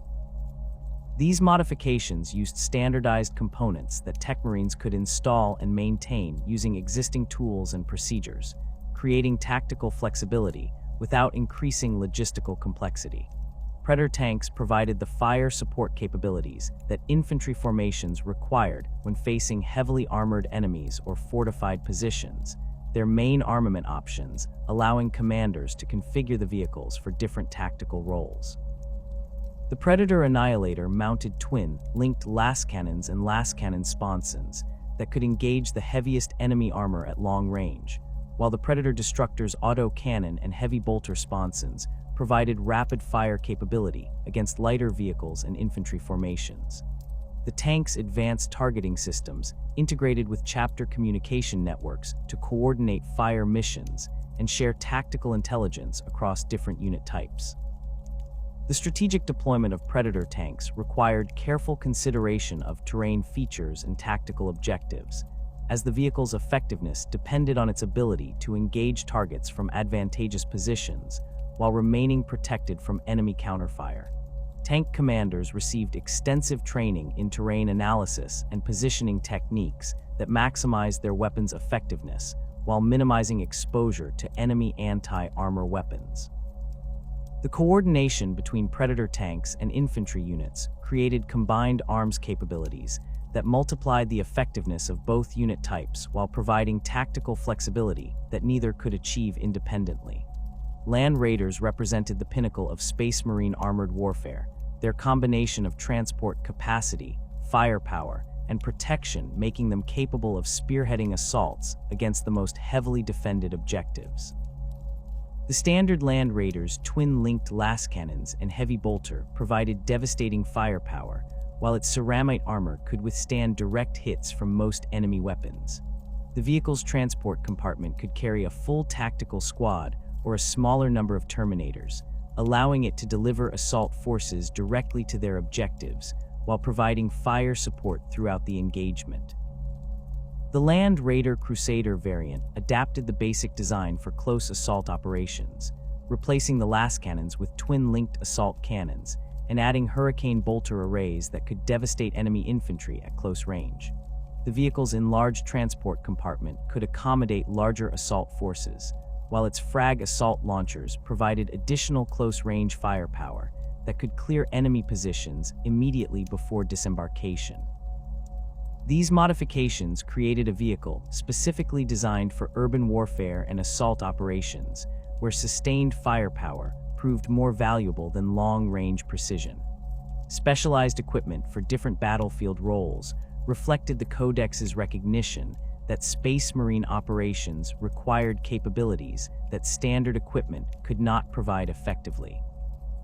Jump packs transformed assault Marines into three-dimensional combatants capable of rapid deployment and tactical repositioning that could exploit enemy weaknesses and create tactical opportunities that ground-bound forces could not achieve. The Jump pack's Promethium-fueled engines provided sufficient thrust to carry a fully armored Marine across significant distances while maintaining the maneuverability necessary for combat operations in complex terrain.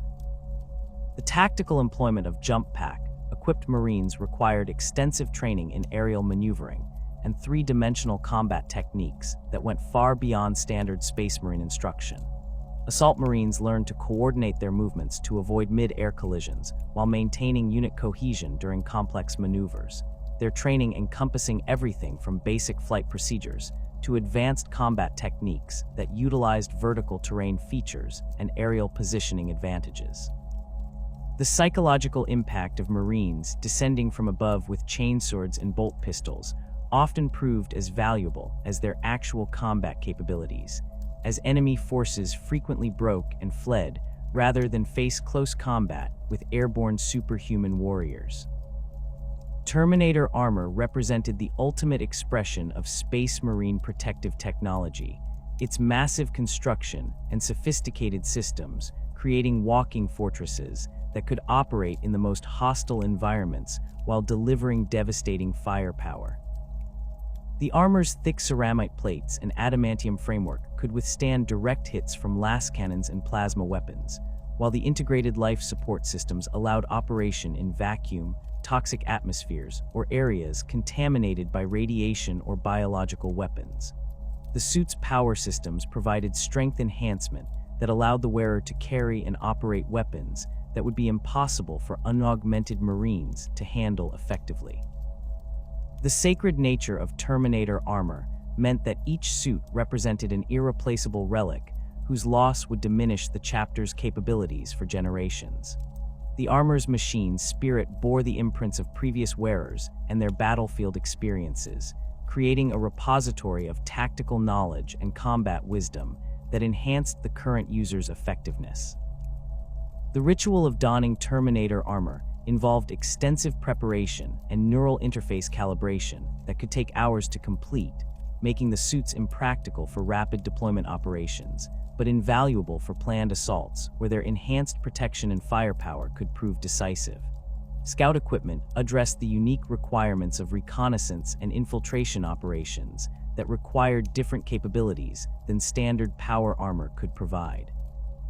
Scout armor offered enhanced mobility and stealth characteristics that allowed young Marines to move undetected through hostile territory while maintaining the protection necessary for survival in combat situations. The armor's simplified systems reduced maintenance requirements while providing the auto-senses and communication capabilities that scouts needed to gather intelligence and coordinate with other friendly forces. The specialized weapons carried by Scout Marines reflected their role as reconnaissance specialists and long-range marksmen rather than assault troops. Sniper rifles provided precision firepower that could eliminate key enemy personnel from extreme range, while shotguns offered close-range stopping power for situations where stealth operations turned into direct combat. The coordination between scout squads and battle companies created tactical intelligence networks that enhanced the effectiveness of major operations, while providing early warning of enemy movements and intentions. The sacred process of recruiting aspirants from chapter homeworlds begins with the identification of candidates who possess not merely physical prowess, but the rare genetic compatibility required for successful gene seed implantation. The selection trials vary dramatically between different chapters and their recruiting worlds, yet all follow fundamental principles established within the Codex Astartes that ensure only the most suitable candidates advance to the preliminary stages of transformation. On the ice world of Fenris, young warriors must survive the brutal trials of the Chooser of the Slain, where they face genetically modified beasts and environmental hazards that would kill ordinary humans within minutes. The death world of Baal subjects its aspirants to radiation storms and mutant predators that test not only combat ability, but the psychological fortitude necessary to face the galaxy's horrors without succumbing to madness or despair. The genetic screening process represents the most crucial element of recruitment, as the Adeptus Astartes gene seed will only successfully integrate with candidates who possess specific genetic markers inherited from the original Space Marine legions. Apothecaries conduct extensive blood analysis and genetic sequencing that can take weeks to complete, examining chromosomal structures and protein sequences that determine compatibility with the 19 different organ implants that will transform the aspirant into a superhuman warrior. The rejection rate often exceeds 90%, as even minor genetic variations can cause catastrophic immune responses that result in the candidate's death during the implantation process. Chapter recruiting worlds typically maintain populations that have been exposed to Space Marine gene seed for millennia, creating genetic pools where compatibility rates prove significantly higher than those found among general Imperial populations. The planet Mukrag produces aspirants with exceptional compatibility to Ultramarines gene seed, their genetic heritage tracing back to the original settlers who accompanied Roboute Guilliman during the world's initial colonization.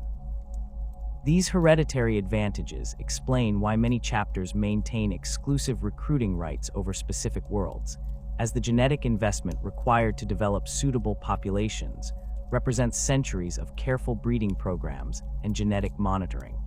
The trials themselves serve multiple purposes beyond simple selection, as they begin the psychological conditioning process that will eventually transform ordinary humans into the Emperor's Angels of Death. Aspirants face challenges designed to break down civilian thought patterns and replace them with the warrior mindset necessary for effective Space Marine operations. The Blood Angels trials on Baal Secundus force candidates to survive in irradiated wastelands where they must hunt mutant creatures using improvised weapons, developing the predatory instincts and tactical thinking that will prove essential during their service as battle brothers. The duration of recruitment trials varies between chapters based on their specific traditions and the characteristics of their homeworlds, but most extend for several months to ensure adequate psychological evaluation and physical conditioning. The Imperial Fists conduct their trials within the fortress monastery of the Phalanx itself, subjecting aspirants to zero-gravity combat scenarios and void survival exercises that prepare them for the ship-based operations that characterize much of the chapter's activities. These extended trials allow chapter officials to observe candidates under various stress conditions, while identifying leadership potential and specialized aptitudes that will influence their eventual assignment to different companies and tactical roles. Scout training protocols begin immediately upon successful completion of recruitment trials, as the young aspirants undergo the first stages of gene seed implantation while learning the fundamental skills that will define their service as Space Marines. The secondary heart implant typically occurs first, its installation requiring several weeks of recovery during which the aspirant's cardiovascular system adapts to the enhanced blood flow and oxygenation that the additional organ provides. This initial augmentation allows for more intensive physical training regimens that would prove fatal to unaugmented humans, as the dual heart system provides the enhanced endurance necessary for the grueling conditioning programs that follow. The osmodula implant follows several months later, its hormone secretions beginning the process of skeletal reinforcement and muscle development that will eventually produce the superhuman strength characteristic of fully developed Space Marines. The implant's integration requires careful monitoring by chapter apothecaries, as improper development can result in bone deformities or muscular imbalances that would compromise the aspirant's combat effectiveness. The physical changes during this period prove dramatic, with aspirants gaining significant height and muscle mass, while their skeletal structure adapts to support the enhanced musculature and the weight of power armor that they will eventually wear. Stealth operations training begins during the early stages of scout development, as these young Marines serve as the chapter's reconnaissance specialists before earning the right to join the battle companies. Scout squads learn to move silently through hostile territory using camouflaging cloaks and sound-dampening techniques that allow them to approach enemy positions undetected. The training encompasses everything from basic fieldcraft and camouflage to advanced infiltration techniques that enable scouts to penetrate heavily guarded facilities and gather intelligence on enemy dispositions and capabilities. The psychological aspects of stealth training prove as important as the technical skills, as scouts must learn to suppress the aggressive instincts that their gene seed modifications naturally enhance. The ability to remain motionless for hours while observing enemy positions requires discipline that conflicts with the enhanced metabolism and heightened reflexes that Space Marine augmentations provide. Scout sergeants, typically veterans who have served in the battle companies for decades before returning to train new recruits, teach patience and tactical thinking that emphasize mission accomplishment over personal glory or immediate action. Marksmanship training with bolt pistols and sniper rifles develops the precision shooting skills that scouts require for their reconnaissance and elimination missions. The sniper rifle represents a significant departure from the rapid-fire weapons that most Space Marines carry, its single-shot precision requiring different techniques and mental approaches than the sustained firepower tactics employed by tactical squads. Scout marksmen learn to calculate range, wind speed, and target movement, while accounting for the enhanced reflexes and reaction times that their augmented physiology provides. The coordination between scout squads and battle companies requires extensive communication training that teaches young Marines to gather and transmit tactical intelligence effectively. Scouts learn to operate sophisticated Vox equipment and data-gathering devices that allow them to relay enemy positions, strength estimates, and movement patterns to friendly forces without compromising their concealed positions. This intelligence-gathering capability makes scout squads invaluable assets during major operations, as their advanced reconnaissance can identify enemy weaknesses and deployment patterns that influence the tactical planning for subsequent assault phases. Reconnaissance missions provide scouts with their first exposure to actual combat operations, though their role emphasizes observation and intelligence gathering rather than direct engagement with enemy forces. Scout squads deploy days or weeks ahead of main battle forces, establishing concealed observation posts that monitor enemy activities and identify high-value targets for elimination or capture. These extended deployments in hostile territory develop the self-reliance and tactical judgment that scouts will need when they eventually advance to the battle companies and assume greater combat responsibilities. The gradual introduction to Space Marine warfare occurs through carefully planned training exercises that expose scouts to different combat scenarios while maintaining the supervision necessary to prevent unnecessary casualties among these valuable recruits. Mock battles against servitor targets and holographic enemies allow scouts to practice the coordination and communication skills they will need during actual combat operations, while live-fire exercises with reduced power ammunition provide realistic training without the lethal consequences of full-scale combat. These training programs gradually increase in complexity and intensity as the scouts demonstrate improved competence and tactical understanding. Progressive advancement through the ranks follows a carefully structured timeline that ensures each Marine receives adequate training and experience before assuming greater responsibilities within the chapter hierarchy.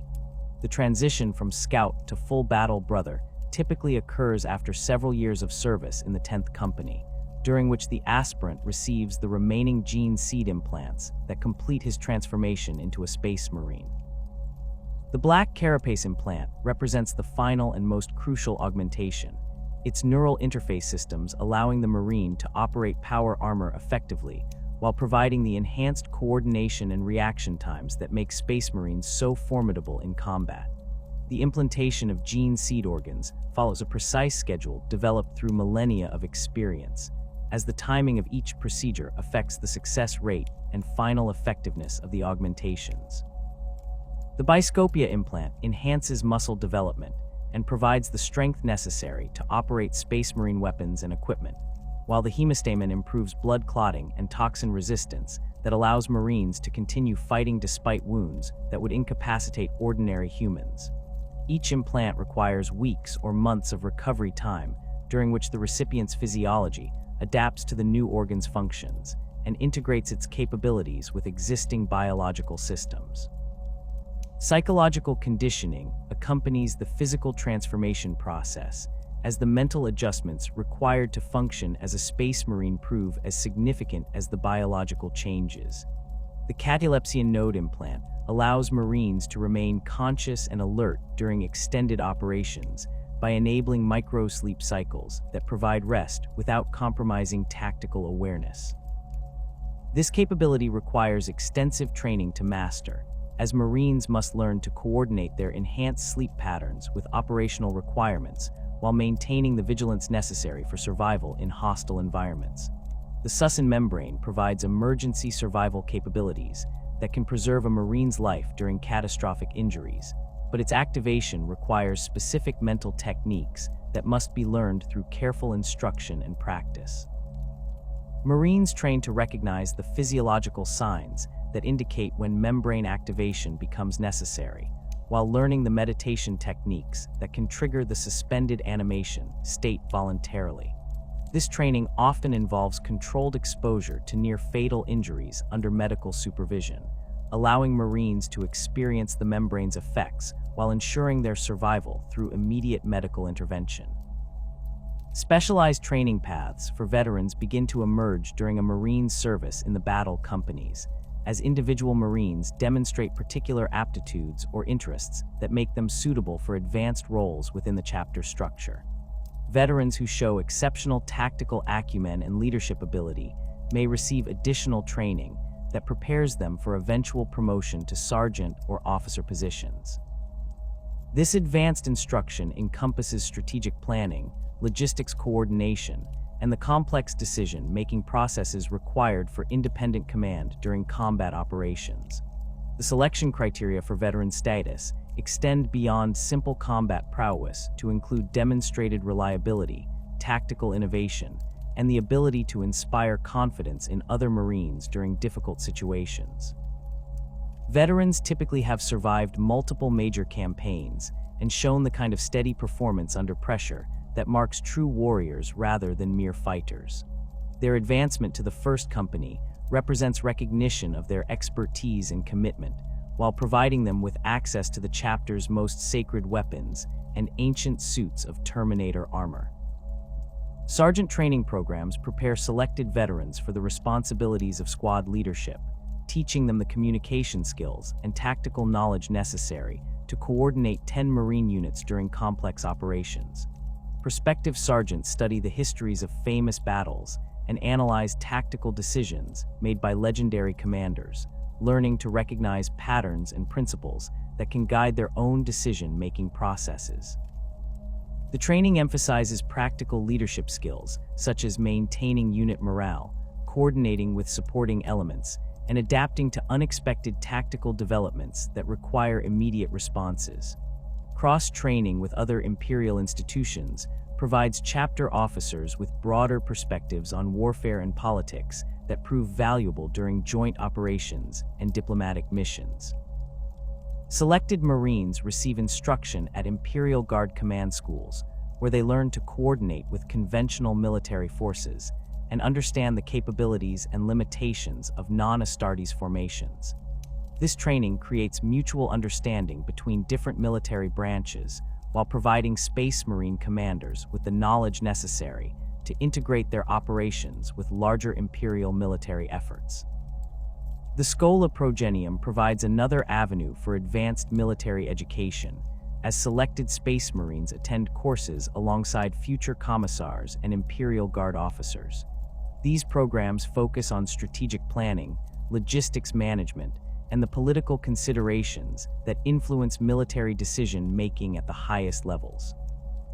Marines who complete Schola Progenium instruction often assume roles as chapter liaisons to other Imperial institutions or serve as advisors during major campaigns that require coordination between multiple military organizations. Naval cross-training programs prepare selected Marines for service aboard chapter fleet vessels and coordination with Imperial Navy squadrons during void warfare operations. These Marines learn to operate ship-based weapon systems, coordinate boarding actions, and understand the complex three-dimensional tactics that characterize space combat.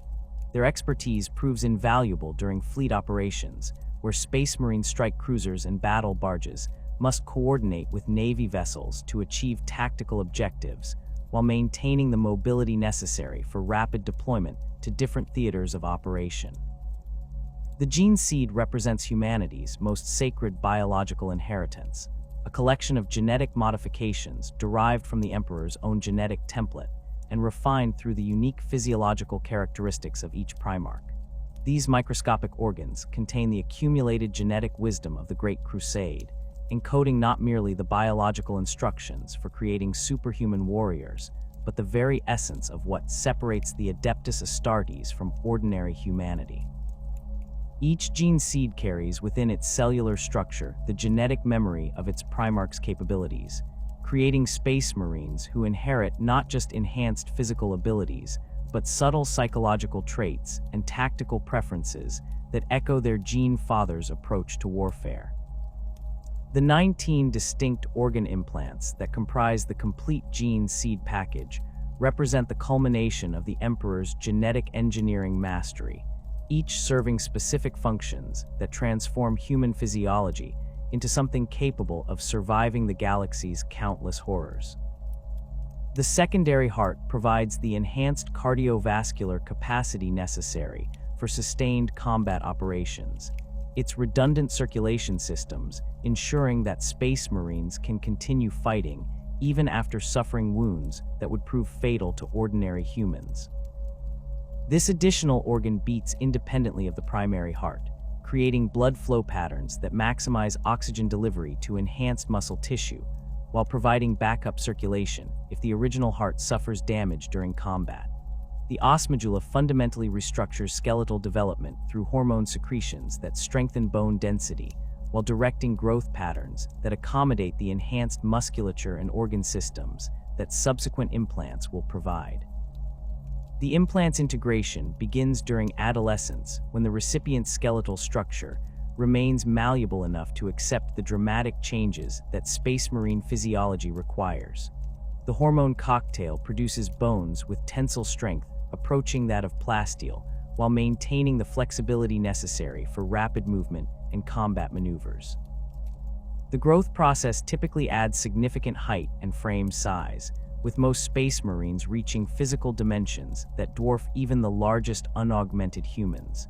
The biscopia works in conjunction with the osmodula to develop the enhanced musculature that gives Space Marines their legendary strength and endurance capabilities.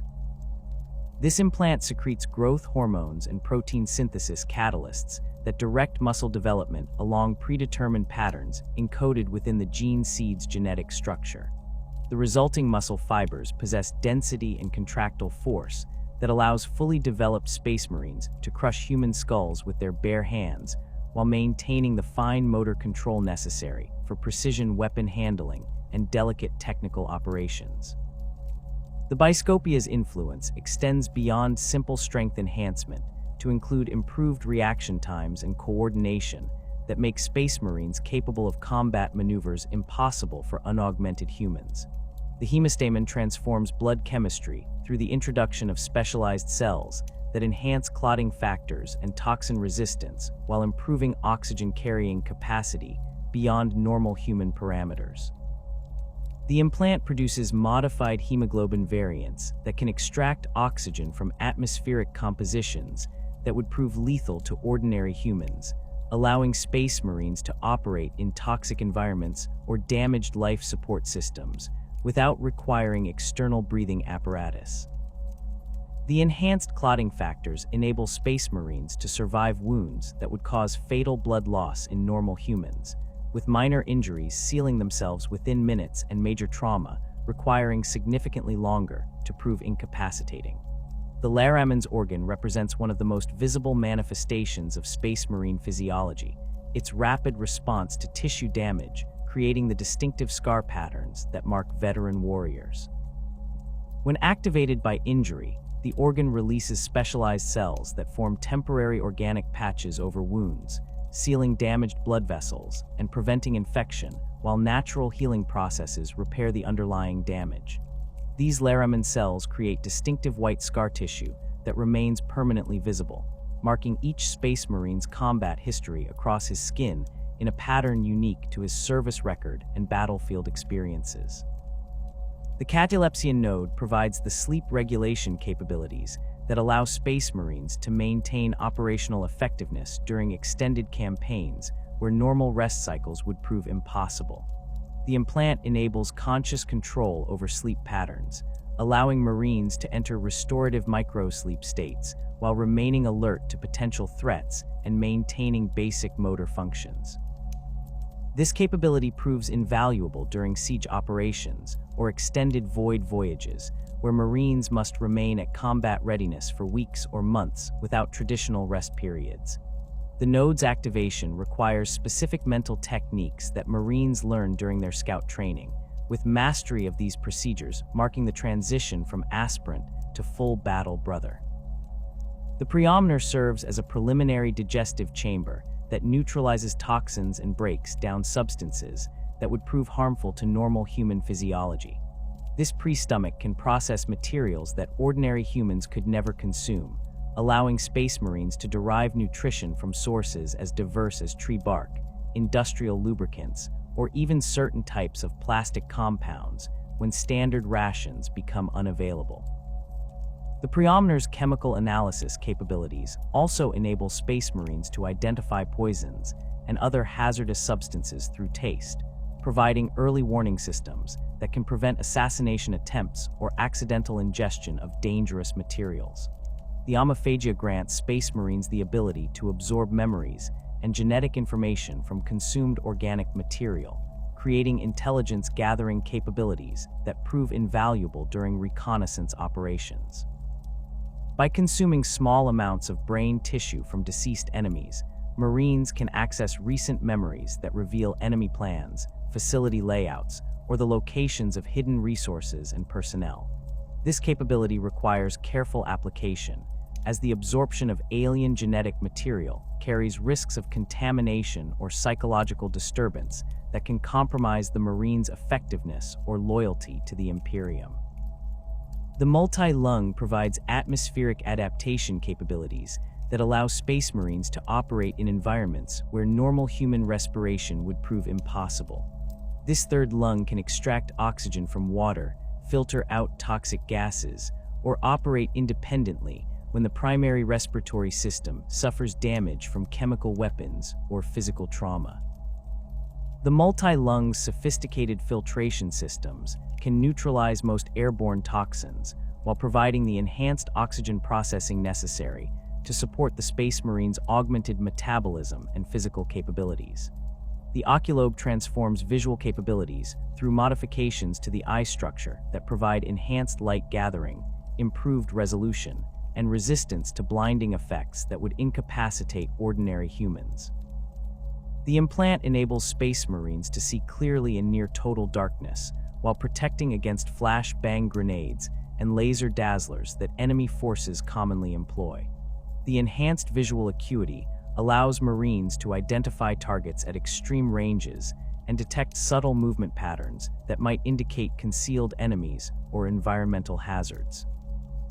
The lineman's ear provides auditory enhancements that complement the oculobe's visual improvements, creating sensory capabilities that transform Space Marines into living detection systems.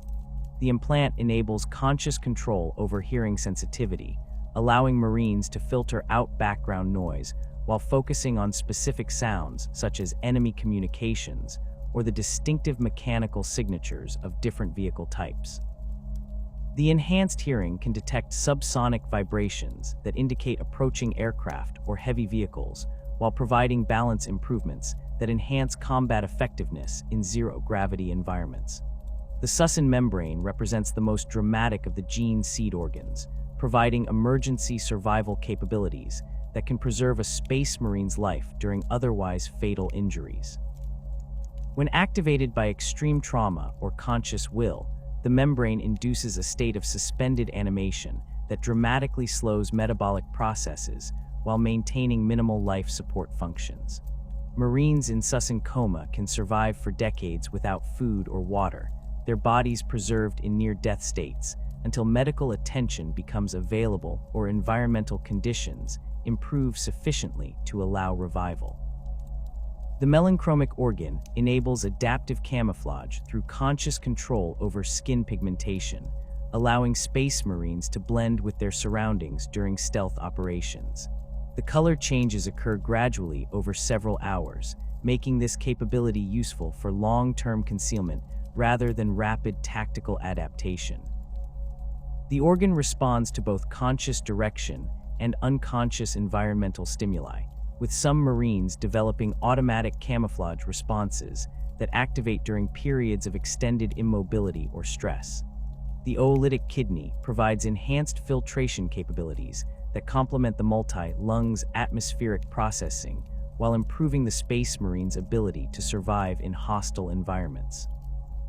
This additional kidney can process toxins that would overwhelm normal human physiology while recycling body fluids with efficiency that allows Marines to operate for extended periods without external water sources.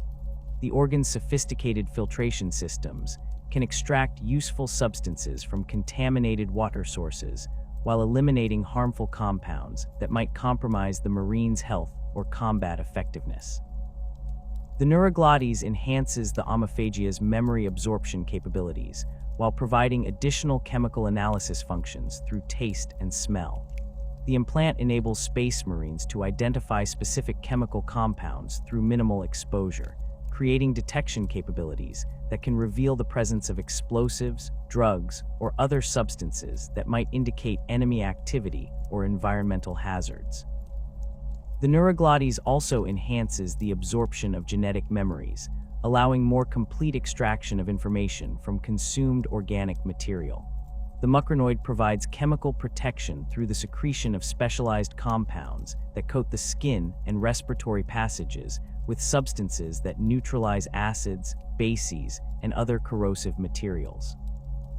The implant activates automatically when sensors detect dangerous chemical concentrations, creating protective barriers that allow Space Marines to operate in environments that would dissolve ordinary protective equipment. The mucranoid's secretions can also provide limited protection against radiation exposure, though extended operations in highly radioactive environments still require additional protective measures. The Becher's gland enables the production of highly corrosive acid that Space Marines can spit with considerable accuracy and range. The acid proves capable of dissolving most metals and organic compounds, creating a weapon that remains available even when the Marine has been stripped of conventional armaments. The gland's activation requires conscious control to prevent accidental discharge, with Marines learning specific techniques for directing the acid stream toward intended targets while avoiding contamination of their own equipment or friendly personnel. The progenitor glands represent the most crucial organs for chapter survival, as these paired implants produce the gene seed that enables the creation of new Space Marines. The neck-mounted progenitor matures after 5 years of implantation and can be harvested without killing the host, while the chest-mounted gland requires 10 years to reach maturity and can only be extracted after the Marine's death.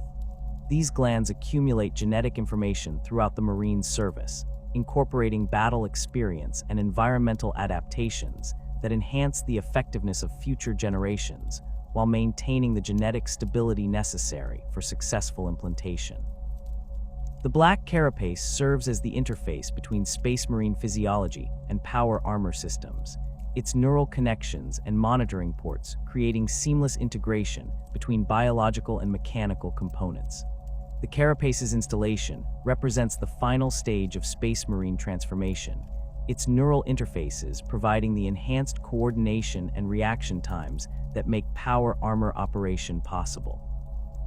The implant monitors vital signs and physiological status while managing power distribution and system coordination that allows Marines to operate their armor as naturally as their own bodies. The harvesting protocols for gene seed recovery represent sacred duties that fall primarily to chapter apothecaries, whose specialized training and equipment enable them to extract the precious organs without contamination or genetic degradation. The process requires sophisticated medical equipment and sterile conditions that can prove difficult to maintain during active combat operations, yet the recovery of gene seed from fallen battle brothers remains a priority that supersedes most other tactical considerations. Apothecaries carry specialized tools including the reductor, a combination surgical implement and genetic scanner that can extract progenitor glands while verifying their viability for future implantation. The timing of gene seed harvest proves crucial to maintaining genetic integrity, as the organs begin to deteriorate rapidly after the host's death unless preserved through specific procedures that halt cellular breakdown. The neck progenitor can be harvested from living Marines during routine medical examinations, providing a renewable source of gene seed that allows chapters to maintain recruitment programs without depending entirely on battle casualties. The chest progenitor typically provides higher quality genetic material due to its longer maturation period, but its extraction requires the Marine's death, making these organs available only through combat losses or the natural death of elderly veterans. Storage procedures for harvested gene seed involve cryogenic preservation systems that maintain cellular integrity across centuries or millennia of storage. Chapter armories contain specialized vaults where thousands of gene seed samples rest in suspended animation, their genetic patterns monitored by sophisticated scanning systems that detect signs of degradation or mutation. The storage facilities require constant maintenance and power supply, making them priority targets for enemy forces seeking to cripple a chapter's long-term viability. The loss of gene seed stores can prove more devastating than battlefield casualties, as it eliminates the chapter's ability to replace losses and continue operations across multiple generations. Quality control measures for gene seed purity involve extensive genetic analysis that identifies mutations, contamination, or degradation that might compromise successful implantation. Apothecaries conduct detailed examinations of each harvested organ, comparing its genetic patterns against template samples maintained from the chapter's founding stock. Minor variations within acceptable parameters can be corrected through genetic therapy or selective breeding programs, while major deviations require the destruction of contaminated samples to prevent the spread of genetic instability throughout the chapter's gene seed reserves. The implantation process itself represents a complex medical procedure that requires months of careful preparation and monitoring to ensure successful integration of the gene seed organs with the recipient's physiology. Apothecaries begin with extensive genetic compatibility testing that identifies candidates whose natural physiology provides the best foundation for space marine augmentation. The surgical procedures follow precise protocols developed through millennia of experience, with each implant requiring specific timing and preparation to maximize integration success while minimizing rejection risks. Rejection phenomena can manifest in various forms ranging from simple immune responses that prevent organ integration to catastrophic autoimmune reactions that prove fatal within hours of implantation. The most common rejection patterns involve the recipient's immune system attacking the implanted organs as foreign tissue, requiring immunosuppressive treatments that can compromise the candidate's ability to survive the transformation process. More severe reactions can trigger systemic failures that affect multiple organ systems simultaneously, creating medical emergencies that even experienced apothecaries struggle to address successfully. Mutation tracking represents an ongoing challenge that requires constant vigilance from chapter medical staff, as the complex genetic modifications that create space marines remain vulnerable to various forms of degradation and contamination. Chaos corruption represents the most dangerous threat to gene seed integrity, as exposure to warp energies can introduce random mutations that compromise both individual marines and the genetic legacy they will pass to future generations. The effects of chaos taint often remain dormant for years or decades before manifesting as physical deformities, psychological instabilities, or loss of specific organ functions. Environmental factors can also contribute to gene seed degradation through radiation exposure, chemical contamination, or prolonged exposure to alien influences that introduce foreign genetic elements into the space marine's cellular structure. Chapters operating in particularly hazardous environments often experience higher rates of genetic drift, requiring more frequent genetic screening and more aggressive culling of contaminated gene seed stocks. The cumulative effects of environmental damage can gradually reduce a chapter's recruitment success rates while increasing the likelihood of birth defects or organ failures among new Marines. The stabilization techniques employed to maintain gene seed purity involve both technological solutions and careful breeding programs that preserve genetic integrity across multiple generations. Advanced medical facilities can employ genetic therapy to repair minor mutations while reinforcing the cellular structures that maintain organ function. Selective recruitment from genetically compatible populations helps maintain the baseline human genetics that provide optimal foundations for space marine transformation, while careful monitoring of environmental factors reduces the accumulation of harmful mutations. Purity testing protocols require regular genetic analysis of both active marines and stored gene seed samples to identify developing problems before they compromise chapter operations. The testing procedures involve sophisticated genetic sequencing that compares current samples against archived templates from the chapter's founding, identifying variations that might indicate mutation or degradation. The frequency of testing depends on environmental factors and the chapter's operational history, with formations that have experienced significant chaos exposure requiring more frequent monitoring than those operating in relatively stable regions. The long-term consequences of genetic drift extend beyond simple recruitment difficulties to encompass fundamental changes in chapter capabilities and characteristics that can alter their tactical effectiveness and cultural identity. Chapters that experience significant gene seed degradation may lose specific organ functions that reduce their combat effectiveness or environmental adaptability. The gradual accumulation of mutations can also affect psychological traits and behavioral patterns, creating subtle changes in chapter culture and tactical preferences that may not become apparent until several generations of recruitment have passed. Replacement protocols for degraded gene seed stocks involve complex negotiations with other chapters or direct intervention by the Adeptus Mechanicus to provide genetic material that can restore recruitment capabilities. The process requires careful matching of genetic templates to ensure compatibility while maintaining the recipient chapter's distinctive characteristics and traditions. In extreme cases, chapters may require complete genetic reconstruction using archived samples from their founding stock, effectively creating new Marines who lack the accumulated genetic experience of their predecessors, but possess the pure gene seed necessary for long-term survival. The sacred duty of genetic inheritance faces its greatest challenges among those chapters whose gene seed bears the distinctive marks of their Primarchs, unique physiologies, and the traumatic events that shaped their legacies.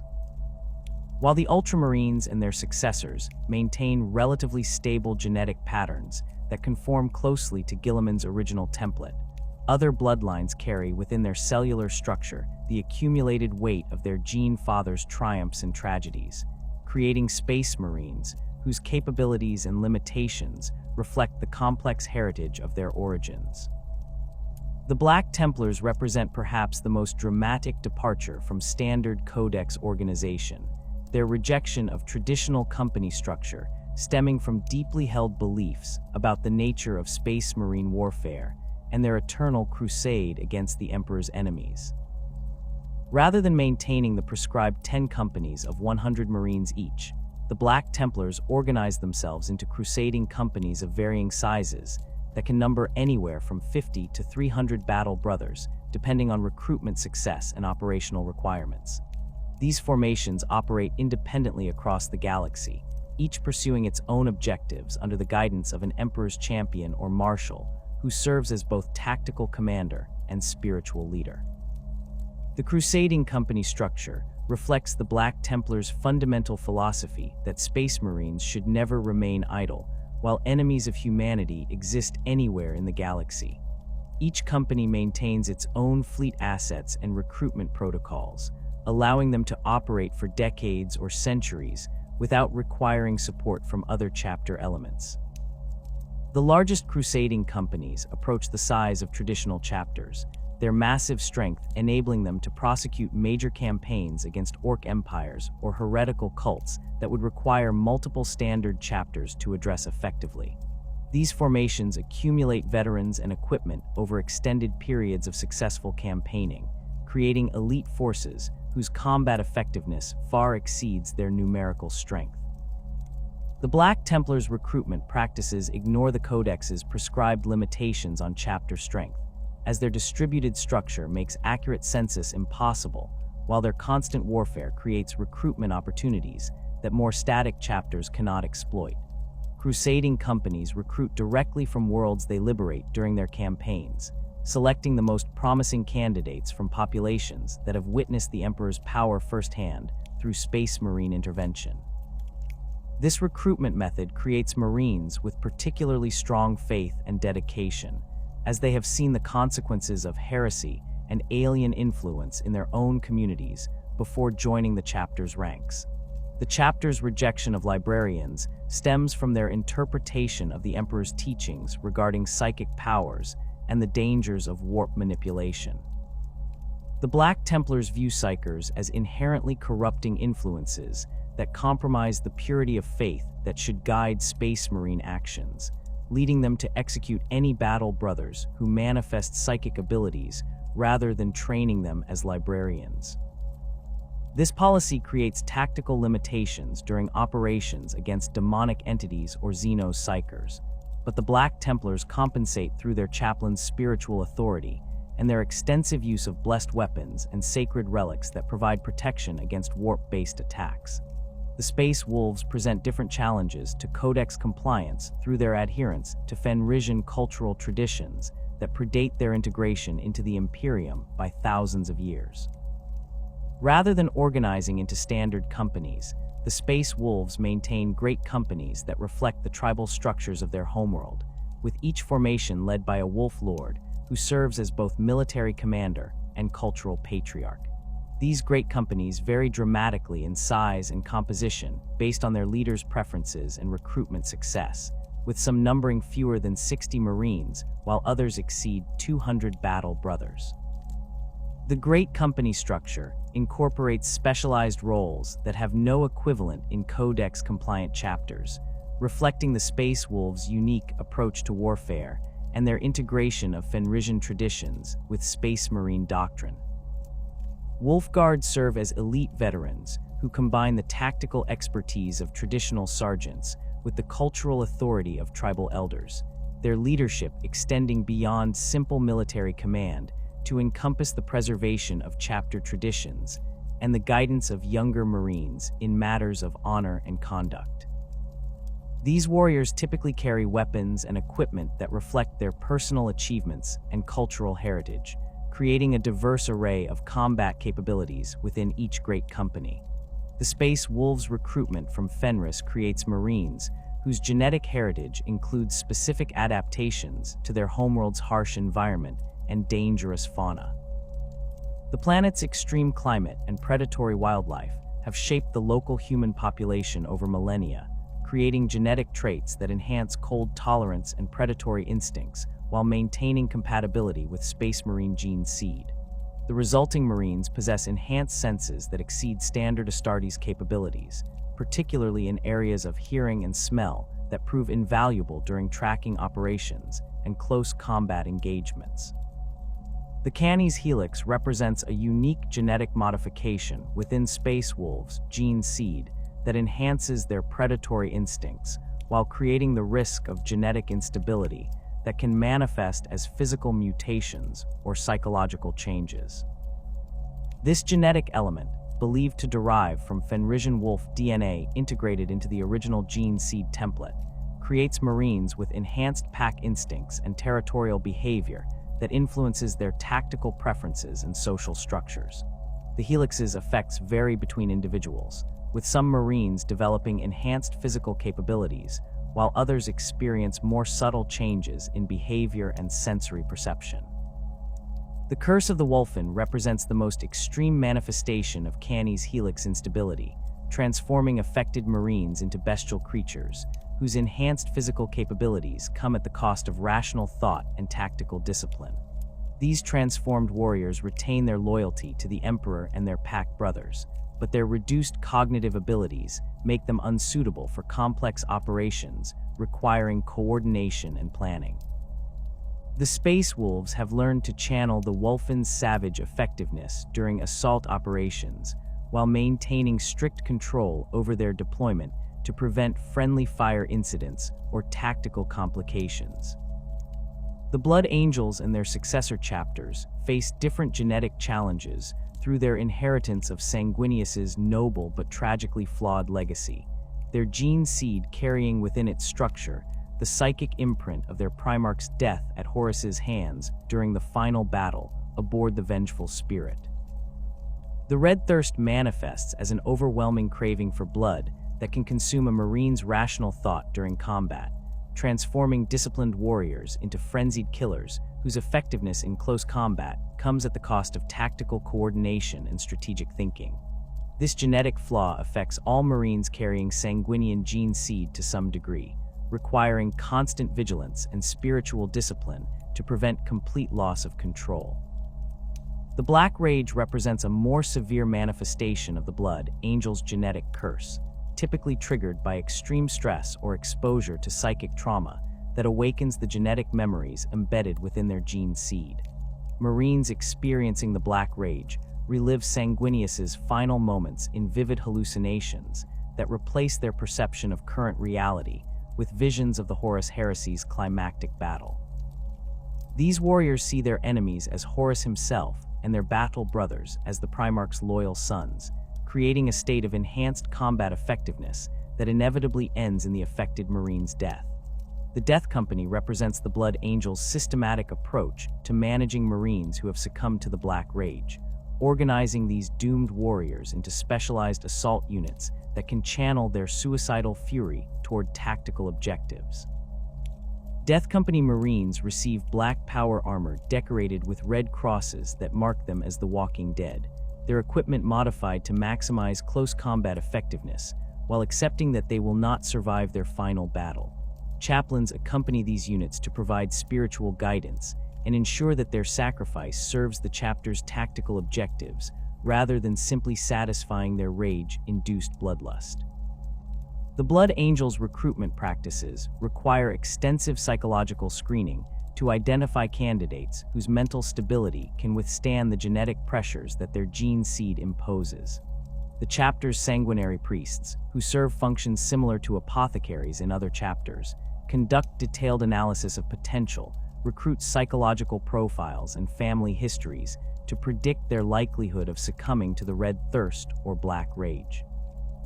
This screening process eliminates many otherwise suitable candidates, forcing the Blood Angels to maintain larger pools of aspirants than most chapters require for successful recruitment.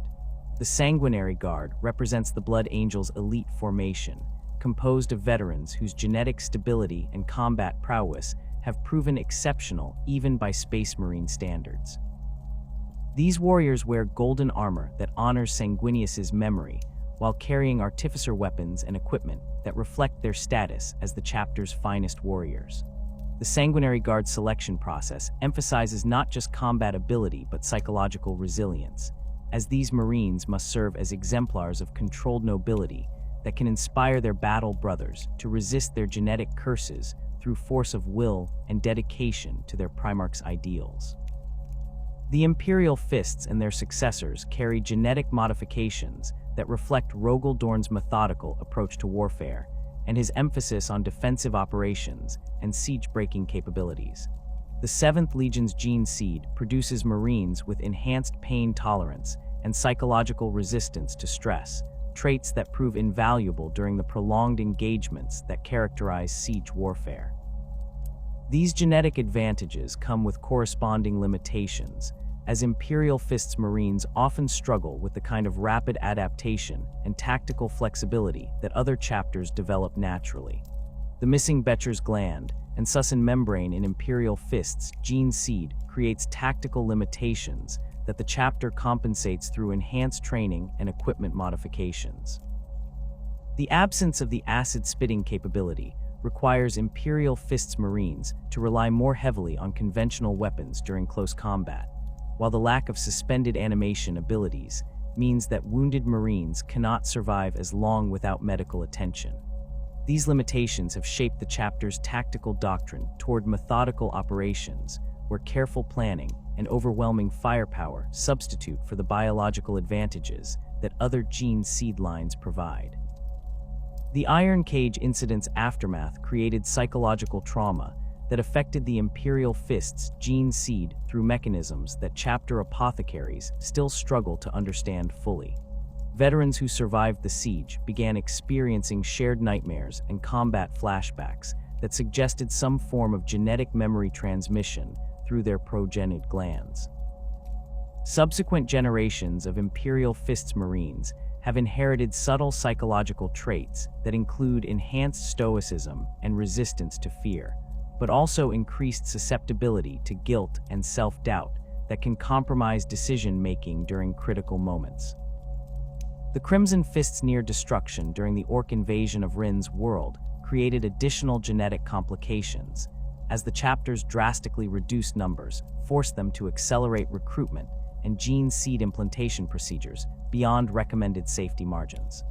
The resulting Marines showed higher rates of organ rejection and genetic instability, requiring extensive medical intervention and modified training protocols that could accommodate their reduced physical capabilities.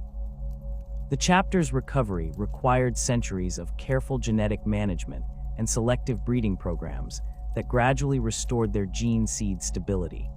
The Black Templar's distributed structure creates unique challenges for genetic monitoring and quality control, as their scattered crusading companies often operate for decades without contact with chapter medical facilities or Mechanicus gene seed analysis stations. This isolation increases the risk of undetected mutations or contamination spreading through company gene seed stocks before corrective measures can be implemented. The chapter compensates through redundant genetic storage systems and the training of company apothecaries in advanced genetic analysis techniques that can identify problems using portable equipment. The Space Wolves' rejection of standard Codex organization extends to their genetic management practices, as they maintain their own traditions for gene seed harvest and implantation that incorporate Fenrisian ritual elements alongside standard medical procedures. The chapter's wolf priests combine the functions of chaplains and apothecaries, their dual training allowing them to address both the spiritual and biological aspects of gene seed management. This integration creates more holistic approaches to genetic stability, but can also introduce complications when ritual requirements conflict with optimal medical procedures. The Blood Angel's genetic curses require specialized storage and handling procedures that prevent the psychological trauma embedded within their gene seed from affecting medical personnel or contaminating other genetic samples. The chapter maintains separate facilities for Red Thirst and Black Rage research, their isolation protocols designed to prevent the spread of genetic memories that might trigger similar conditions in unaffected Marines. The complexity of these procedures requires extensive training for sanguinary priests and creates logistical challenges that other chapters do not face during routine genetic operations. The 10 millennia since the second founding have witnessed the Codex Astartes undergo continuous refinement and adaptation, as the galaxy's threats evolved beyond anything Guilliman could have anticipated during those desperate years following the Horus Heresy. The rigid organizational structure that had emerged from the ashes of the legions proved flexible enough to accommodate new tactical doctrines, while maintaining the fundamental principles that prevented any single chapter from accumulating the kind of power that had made the traitor legions so dangerous. Yet this evolution came neither easily nor uniformly, as different eras brought challenges that tested the Codex's core assumptions about space marine warfare and forced adaptations that sometimes strained the document's original intentions. The Age of Apostasy marked the first major test of the Codex's political safeguards, when Goj Vander's reign of terror demonstrated how thoroughly corrupted imperial institutions could become without proper oversight. The restriction of chapter strength to 1,000 Marines prevented any single formation from matching the Fraterist Templars' numerical advantage, but it also meant that individual chapters found themselves unable to address the scale of corruption that had infected entire sectors. The response required unprecedented cooperation between multiple chapters, with formations like the Imperial Fists and Fire Hawks coordinating their operations across dozens of worlds to systematically dismantle Vander's power base, while avoiding the kind of massive military confrontation that might have devastated entire systems. The tactical innovations that emerged during this period reflected the unique challenges of fighting corrupted Imperial forces who possessed intimate knowledge of space marine capabilities and doctrine. Standard assault patterns proved ineffective against enemies who had studied Codex tactics for centuries and developed countermeasures specifically designed to exploit their predictable elements. Chapter masters found themselves forced to develop new approaches that emphasized deception and misdirection rather than the straightforward application of overwhelming force that had characterized most space marine operations since the second founding. The Sebastian Thor's rise to power created additional complications, as loyal Imperial forces struggled to distinguish between legitimate reformers and the heretical elements they sought to overthrow. Space Marine chapters found themselves caught between conflicting Imperial authorities, with some sectors demanding their intervention against Thor's followers, while others requested protection from Vandir's increasingly desperate measures. The Codex's emphasis on loyalty to the Emperor rather than specific imperial institutions provided guidance during these confused times, but individual chapter masters often found themselves making political decisions that went far beyond their intended military role. The resolution of the Age of Apostasy validated many of the Codex's core principles, while revealing areas where its prescriptions required modification. The limitation of chapter strength had prevented any formation from becoming powerful enough to threaten imperial stability, but it had also created coordination challenges when facing threats that required sustained multi-chapter operations. The lessons learned during this period led to the development of more sophisticated inter-chapter communication protocols and the establishment of regional coordination centers that could facilitate cooperation without compromising individual chapter autonomy. The Age of Redemption brought different challenges as the Imperium sought to rebuild from the devastation of the previous era, while facing increasingly aggressive Xenos threats that had exploited human weakness during the civil conflicts. The emergence of new Orc empires in previously pacified sectors required tactical adaptations that addressed the Greenskins' ability to rapidly reproduce and expand their forces beyond anything the original Codex had anticipated. Traditional Space Marine tactics that emphasized precision strikes against command structures proved less effective against enemies whose decentralized leadership could regenerate faster than it could be eliminated. The development of anti-Orc tactics during this period reflected a fundamental shift in Space Marine doctrine from the surgical precision that had characterized much of the Great Crusade toward the sustained attrition warfare that Orc populations demanded. Chapters operating in greenskin-infested sectors developed new approaches that emphasized area denial and resource destruction rather than direct confrontation with Orc forces. The Crimson Fist's campaigns in the Loki sector demonstrated how Space Marine formations could systematically eliminate the industrial base that supported Orc war machines while avoiding the kind of massive battles that allowed greenskin populations to grow through combat stimulation. These tactical modifications required equipment changes that strained the Codex's standardization principles while addressing the specific requirements of anti-Orc warfare. Flamers and heavy bolters proved more effective against Orc infantry than the precision weapons that standard tactical doctrine emphasized, leading many chapters to modify their squad compositions to include additional close-range firepower. The Salamander's expertise in flame weapons made them particularly valuable during major anti-Orc campaigns, their specialized equipment and tactics serving as templates for other chapters facing similar threats. The coordination between Space Marine chapters and Imperial Guard regiments during large-scale Orc campaigns created new tactical possibilities that the original Codex had not fully explored. The Guard's ability to deploy massive numbers of troops and heavy weapons complemented the Space Marines' precision capabilities, but effective coordination required communication protocols and command structures that bridged the gap between Astartes and mortal military traditions. The development of these joint operation procedures during the Age of Redemption established precedents that would prove crucial during later conflicts against even more dangerous enemies. The time of ending brought threats that challenged every assumption underlying the Codex Astartes, as the galaxy's ancient enemies returned with technologies and capabilities that dwarfed anything the Imperium had faced since the Horus Heresy. The arrival of Hive Fleet Behemoth marked humanity's first encounter with the Tyrannid threat, and the initial responses demonstrated how thoroughly unprepared Space Marine doctrine was for enemies that operated according to biological imperatives rather than recognizable military logic. The Ultramarines' defense of Macragge required tactical innovations that abandoned many Codex principles in favor of desperate expedients that barely prevented the planet's consumption. The Tyrannid threat forced fundamental reconsiderations of Space Marine tactical doctrine because traditional approaches that targeted command structures and supply lines proved meaningless against a hive mind that could instantly adapt to changing circumstances.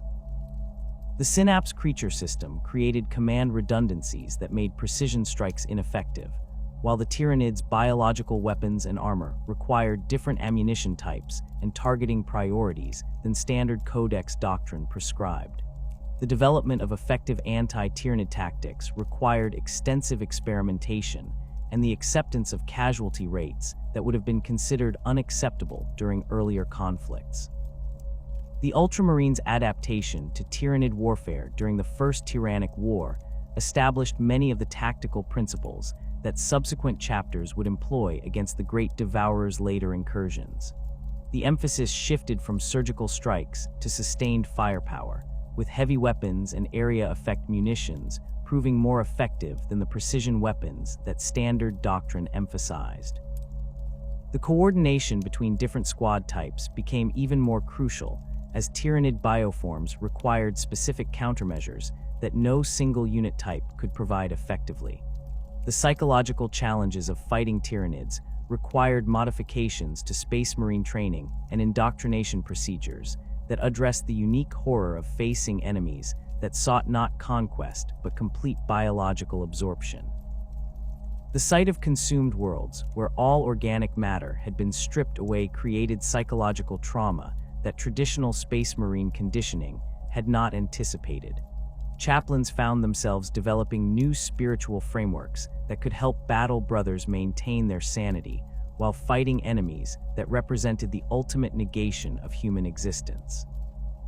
The emergence of chaos incursions during this period created additional tactical challenges as the traitor legions returned from the Eye of Terror with new capabilities and demonic allies that standard Codex Doctrine could not address effectively. The Black Crusades demonstrated how chaos forces had evolved during their millennia of exile, developing tactics that specifically exploited the organizational limitations that the Codex had imposed on loyalist chapters. The restriction of chapter strength to 1,000 Marines created vulnerabilities that larger chaos formations could exploit through sustained attrition campaigns that gradually wore down loyalist defenses.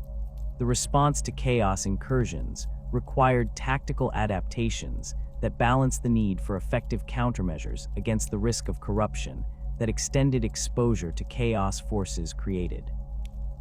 The development of specialized anti-demon weapons and tactics required close cooperation with the Ordo Malleus and the Grey Knights, creating joint operation procedures that maintained chapter independence while accessing the specialized knowledge necessary for effective demon fighting.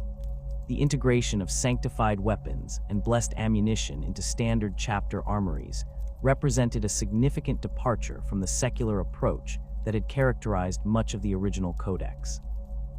The Adeptus Mechanicus played a crucial role in approving and implementing the equipment modifications that these new threats demanded, their authority over technological innovation, creating both opportunities and constraints for tactical adaptation. The Tech Priest's conservative approach to technological change often conflicted with the urgent need for new weapons and equipment that could address evolving threats. The development of new bolt ammunition types designed specifically for anti-Tyranid warfare required extensive testing and ritual approval processes that delayed their deployment, while Space Marine chapters continued to face inadequately equipped enemies. The tension between innovation and tradition became particularly acute when chapters requested modifications to sacred patterns that had remained unchanged since the Great Crusade. The Mechanicus viewed any alteration to established designs as potential heresy against the Omnissiah's will, while Space Marine commanders argued that tactical necessity demanded adaptation to new threats. The resolution of these conflicts typically required extensive negotiation and the development of compromise solutions that preserved the essential characteristics of traditional designs while incorporating necessary improvements. The approval process for new equipment patterns involved complex bureaucratic procedures that could take decades to complete even for minor modifications. Chapter requests for specialized ammunition or equipment modifications required detailed technical specifications and theological justifications that demonstrated how the proposed changes honored the Emperor's will while serving legitimate tactical purposes. The Mechanicus subjected these proposals to extensive testing and analysis that verified both their technical effectiveness and their spiritual purity before granting approval for limited production runs. The development of anti-Tau tactics during the later part of this period created additional challenges as Space Marine doctrine struggled to address enemies whose technological sophistication exceeded Imperial capabilities in many areas. The Tau Empire's advanced targeting systems and sophisticated battlefield coordination created tactical environments where traditional Space Marine advantages in individual combat prowess proved less decisive than usual. The Firecast's disciplined approach to warfare and their integration of advanced technology with sound tactical principles created opponents who could match Space Marine effectiveness through superior equipment rather than individual skill. The adaptation to Tau warfare required modifications to standard assault tactics that accounted for the Xeno's superior range and accuracy advantages. The traditional emphasis on rapid deployment and close combat proved less effective against enemies who could engage Space Marine forces at extreme ranges while maintaining mobility that prevented decisive engagement.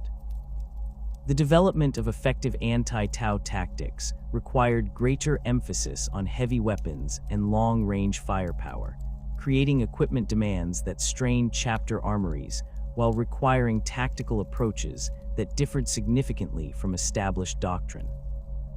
The coordination challenges created by these diverse threats led to the development of more sophisticated inter-chapter cooperation mechanisms that maintained individual chapter autonomy while enabling effective responses to threats that exceeded any single formation's capabilities.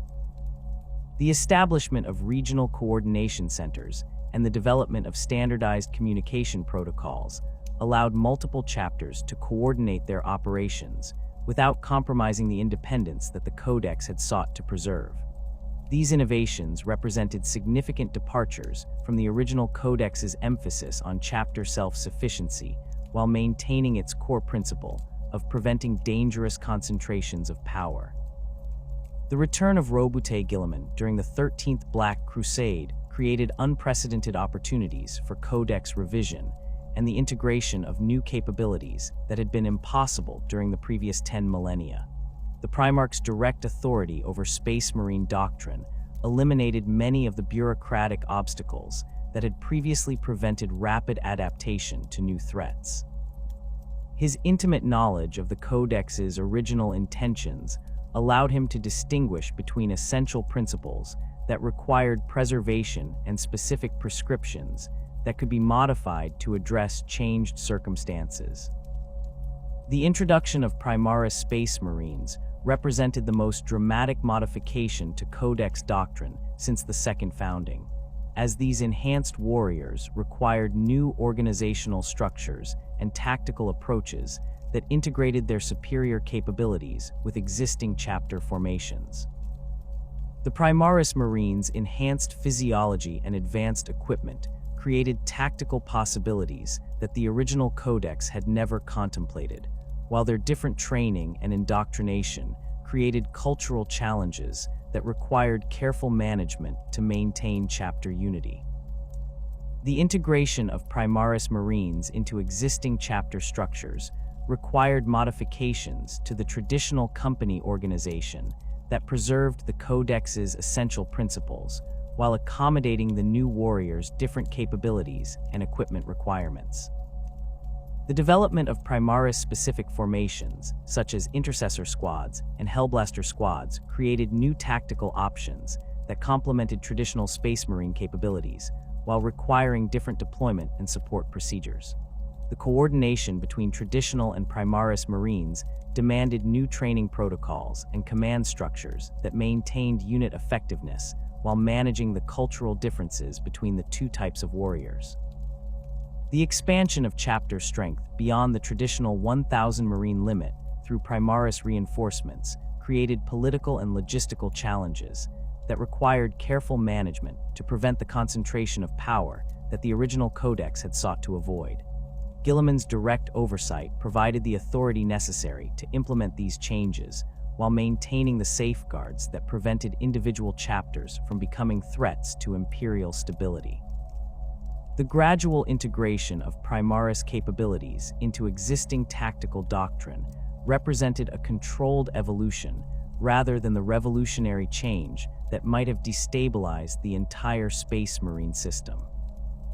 The resurrection of Roboute Guilliman marked the most significant moment in Space Marine history since the Second Founding, as the Primarch who had authored the Codex Astartes returned to find his carefully crafted doctrine both vindicated by 10 millennia of successful implementation and strained by threats he had never anticipated.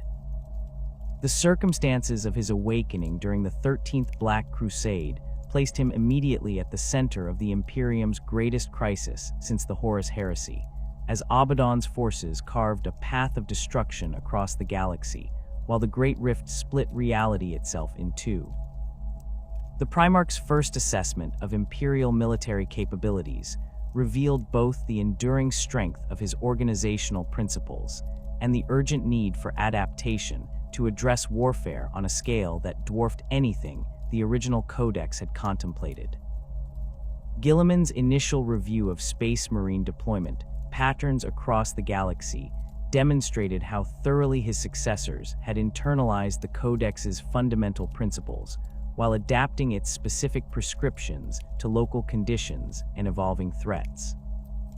The 1,000 Marine chapter structure had prevented the kind of catastrophic betrayals that had characterized the Horus Heresy, as no single formation possessed sufficient strength to threaten entire sectors without extensive coordination with other forces.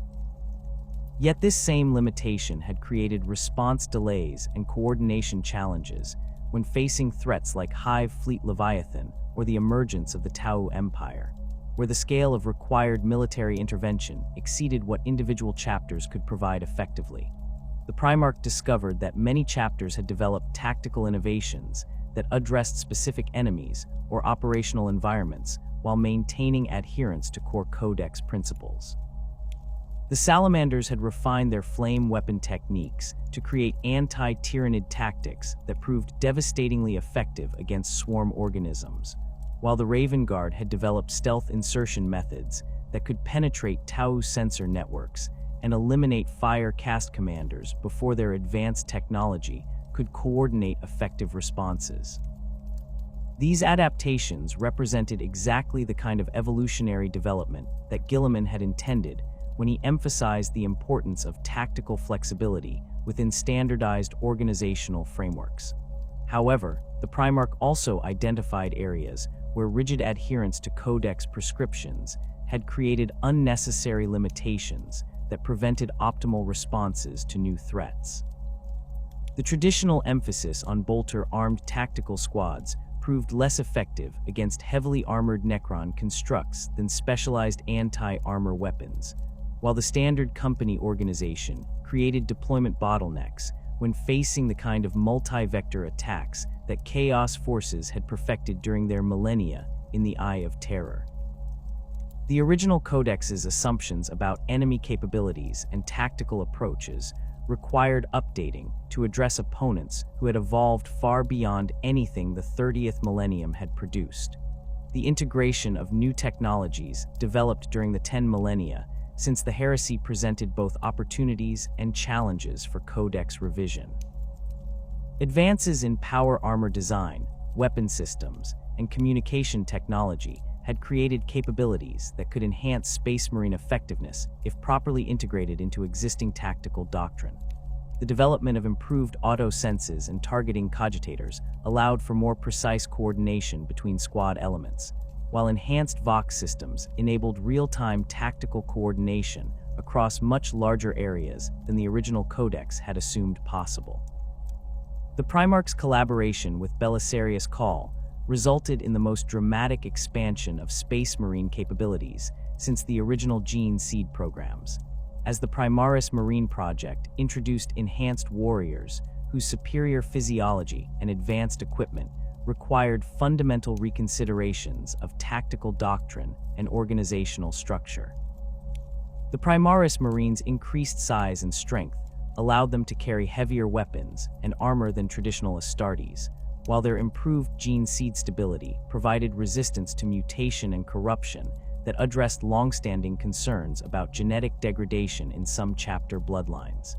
The development of Primaris-specific equipment patterns created new tactical possibilities that the original Codex had never contemplated. Bolt rifles provided superior range and accuracy compared to traditional bolters, their improved targeting systems and enhanced ammunition allowing intercessor squads to engage enemies at distances that had previously required heavy weapons support.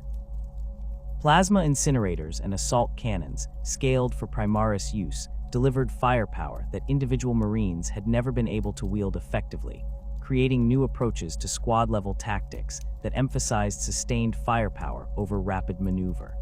The organizational integration of Primaris Marines into existing chapter structures required careful modification of traditional company compositions to accommodate their different capabilities and equipment requirements. Guilliman developed new formations such as intercessor squads that combined the tactical flexibility of traditional Marines with enhanced firepower and protection, while Hellblaster squads provided specialized anti-armor capabilities that could address heavily protected enemies without requiring Devastator squad support. These new unit types required different deployment procedures and support requirements that necessitated updates to established tactical doctrine. The Indomitus Crusade provided the perfect testing ground for these tactical innovations, as Guilliman led the largest Space Marine deployment since the Great Crusade across a galaxy torn by the Great Rift and threatened by enemies on every front. The Crusade's massive scale required coordination between hundreds of chapters and thousands of individual formations, creating operational challenges that tested every aspect of the revised Codex doctrine. The Primarch's direct command provided the authority necessary to implement rapid tactical adaptations while maintaining the discipline and coordination that such a massive military operation required. The Crusade's early engagements demonstrated how Primaris capabilities could enhance traditional Space Marine tactics when properly integrated with existing formations. At the Plague Wars on Ultramar, mixed formations of traditional and Primaris Marines created tactical synergies that proved devastatingly effective against Death Guard forces, with intercessor squads providing sustained firepower, while traditional assault squads exploited the gaps created by their enhanced Battle Brothers suppressive fire. The coordination between different Marine types required new communication protocols and command procedures, but the results validated Guilliman's approach to evolutionary rather than revolutionary change. The Siege of Vigilis showcased how the revised Codex doctrine could address multi-threat environments where traditional approaches might have proven inadequate. The planet faced simultaneous attacks from Orc forces, Genestealer cults, and Chaos Space Marines, creating tactical complexity that required rapid adaptation and flexible response capabilities. Guilliman's forces employed layered defensive strategies that utilized Primaris heavy weapons to engage Orc armor at long range, while traditional Marines conducted counter-infiltration operations against Genestealer cult cells hidden within the Hive cities. The coordination challenges created by operating across the Great Rift required new approaches to inter-chapter communication and logistics that maintained operational effectiveness despite the warp storms that disrupted traditional supply lines and communication networks. Guilliman established regional coordination centers that could maintain tactical awareness and resource distribution, even when direct communication with Terra became impossible for extended periods. These innovations preserved chapter autonomy while enabling the kind of large-scale coordination that the Indomitus Crusade's scope demanded. The Primarch's direct leadership style during the Crusade demonstrated how the Codex's principles could be applied flexibly without compromising their essential character. Rather than micromanaging individual chapter operations, Guilliman established clear strategic objectives and allowed chapter masters to develop their own tactical approaches within those parameters. This delegation of authority maintained the independence that the Codex had sought to preserve, while ensuring that all formations contributed effectively to the overall campaign objectives. The integration of Imperial Guard regiments and Navy squadrons into Crusade operations required modifications to traditional Space Marine command structures that recognized the different capabilities and limitations of non-Astartes forces. Guilliman developed new joint operation procedures that maximized the effectiveness of combined Imperial forces while maintaining clear command hierarchies that prevented the confusion and coordination failures that had plagued some previous multi-service operations. The Guard's numerical strength and heavy weapons complemented Space Marine precision capabilities, while Navy assets provided the strategic mobility necessary for rapid deployment across multiple theaters. The ongoing debate within the Adeptus Astartes regarding the balance between tradition and adaptation reflected deeper philosophical questions about the nature of Space Marine identity and the role of change in preserving essential characteristics. Conservative elements within many chapters argued that the Codex's original prescriptions represented divinely inspired wisdom that should not be altered regardless of changing circumstances, while progressives maintained that tactical evolution was necessary to maintain effectiveness against increasingly sophisticated enemies. The Primaris integration process became a focal point for these debates as traditional Marines struggled to accept battle brothers who possessed superior physical capabilities and different cultural backgrounds. Some chapters experienced tension between their existing veterans and newly arrived Primaris reinforcements, with both groups questioning whether the other truly embodied the chapter's essential character and traditions. These cultural challenges required careful management through modified training programs and integration ceremonies that emphasized shared loyalty to the Emperor while acknowledging legitimate differences in capability and experience. Chapter masters found themselves navigating complex political and military considerations as they balanced the need for enhanced capabilities against concerns about maintaining their formation's distinctive identities and traditions. The acceptance of Primaris Marines often required modifications to recruitment practices, training procedures, and even fortress monastery layouts that accommodated their different physical requirements and equipment needs. These changes represented significant investments in time and resources, while creating potential sources of internal division if not managed carefully. The theological implications of Primaris enhancement sparked debates within the chaplaincy about whether these modifications represented improvements to the Emperor's original design or dangerous deviations from divine intent. Some chaplains embraced the enhanced Marines as evidence of the Emperor's continued guidance and protection, while others questioned whether artificial improvements to gene seed represented hubris that might invite divine retribution. These philosophical divisions required resolution through careful theological analysis and the establishment of new doctrinal frameworks that could accommodate both traditional and enhanced Marines within existing belief systems. The practical challenges of maintaining mixed formations created logistical complications that required modifications to existing supply chains and maintenance procedures. Primaris equipment used different ammunition types and replacement parts than traditional Space Marine gear, creating inventory management challenges that strained chapter resources while requiring new training for tech Marines and support personnel. The coordination between different equipment types during combat operations demanded new tactical procedures that maximized the advantages of each system while minimizing compatibility problems. As the 42nd millennium progressed, the Codex Astartes continued to evolve under Guilliman's direct guidance, incorporating lessons learned from the Indomitus Crusade and subsequent operations, while maintaining the fundamental principles that had preserved the Imperium for 10,000 years. The Primarch's approach emphasized gradual adaptation rather than revolutionary change, ensuring that new capabilities enhanced rather than replaced the tactical wisdom that had proven effective across millennia of warfare. The establishment of new Primaris chapters created opportunities to implement the most advanced organizational and tactical concepts without the cultural constraints that affected existing formations. These chapters could adopt optimal force structures and training procedures from their founding, creating templates that older chapters might eventually emulate as they completed their own integration processes. The unnumbered suns provided a testing ground for new tactical concepts and organizational approaches that could be refined before implementation across the broader Adeptus Astartes. The Codex Astartes stands today as both monument to Guilliman's original vision and testament to the adaptability that has enabled the Space Marines to remain the Imperium's greatest defenders across 10 millennia of constant warfare.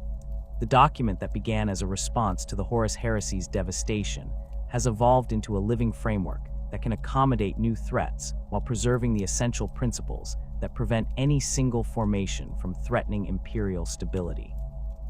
As the galaxy enters an age of unprecedented darkness and challenge, the Codex continues to guide the Emperor's Angels of Death in their eternal mission to defend humanity against the horrors that seek to destroy it.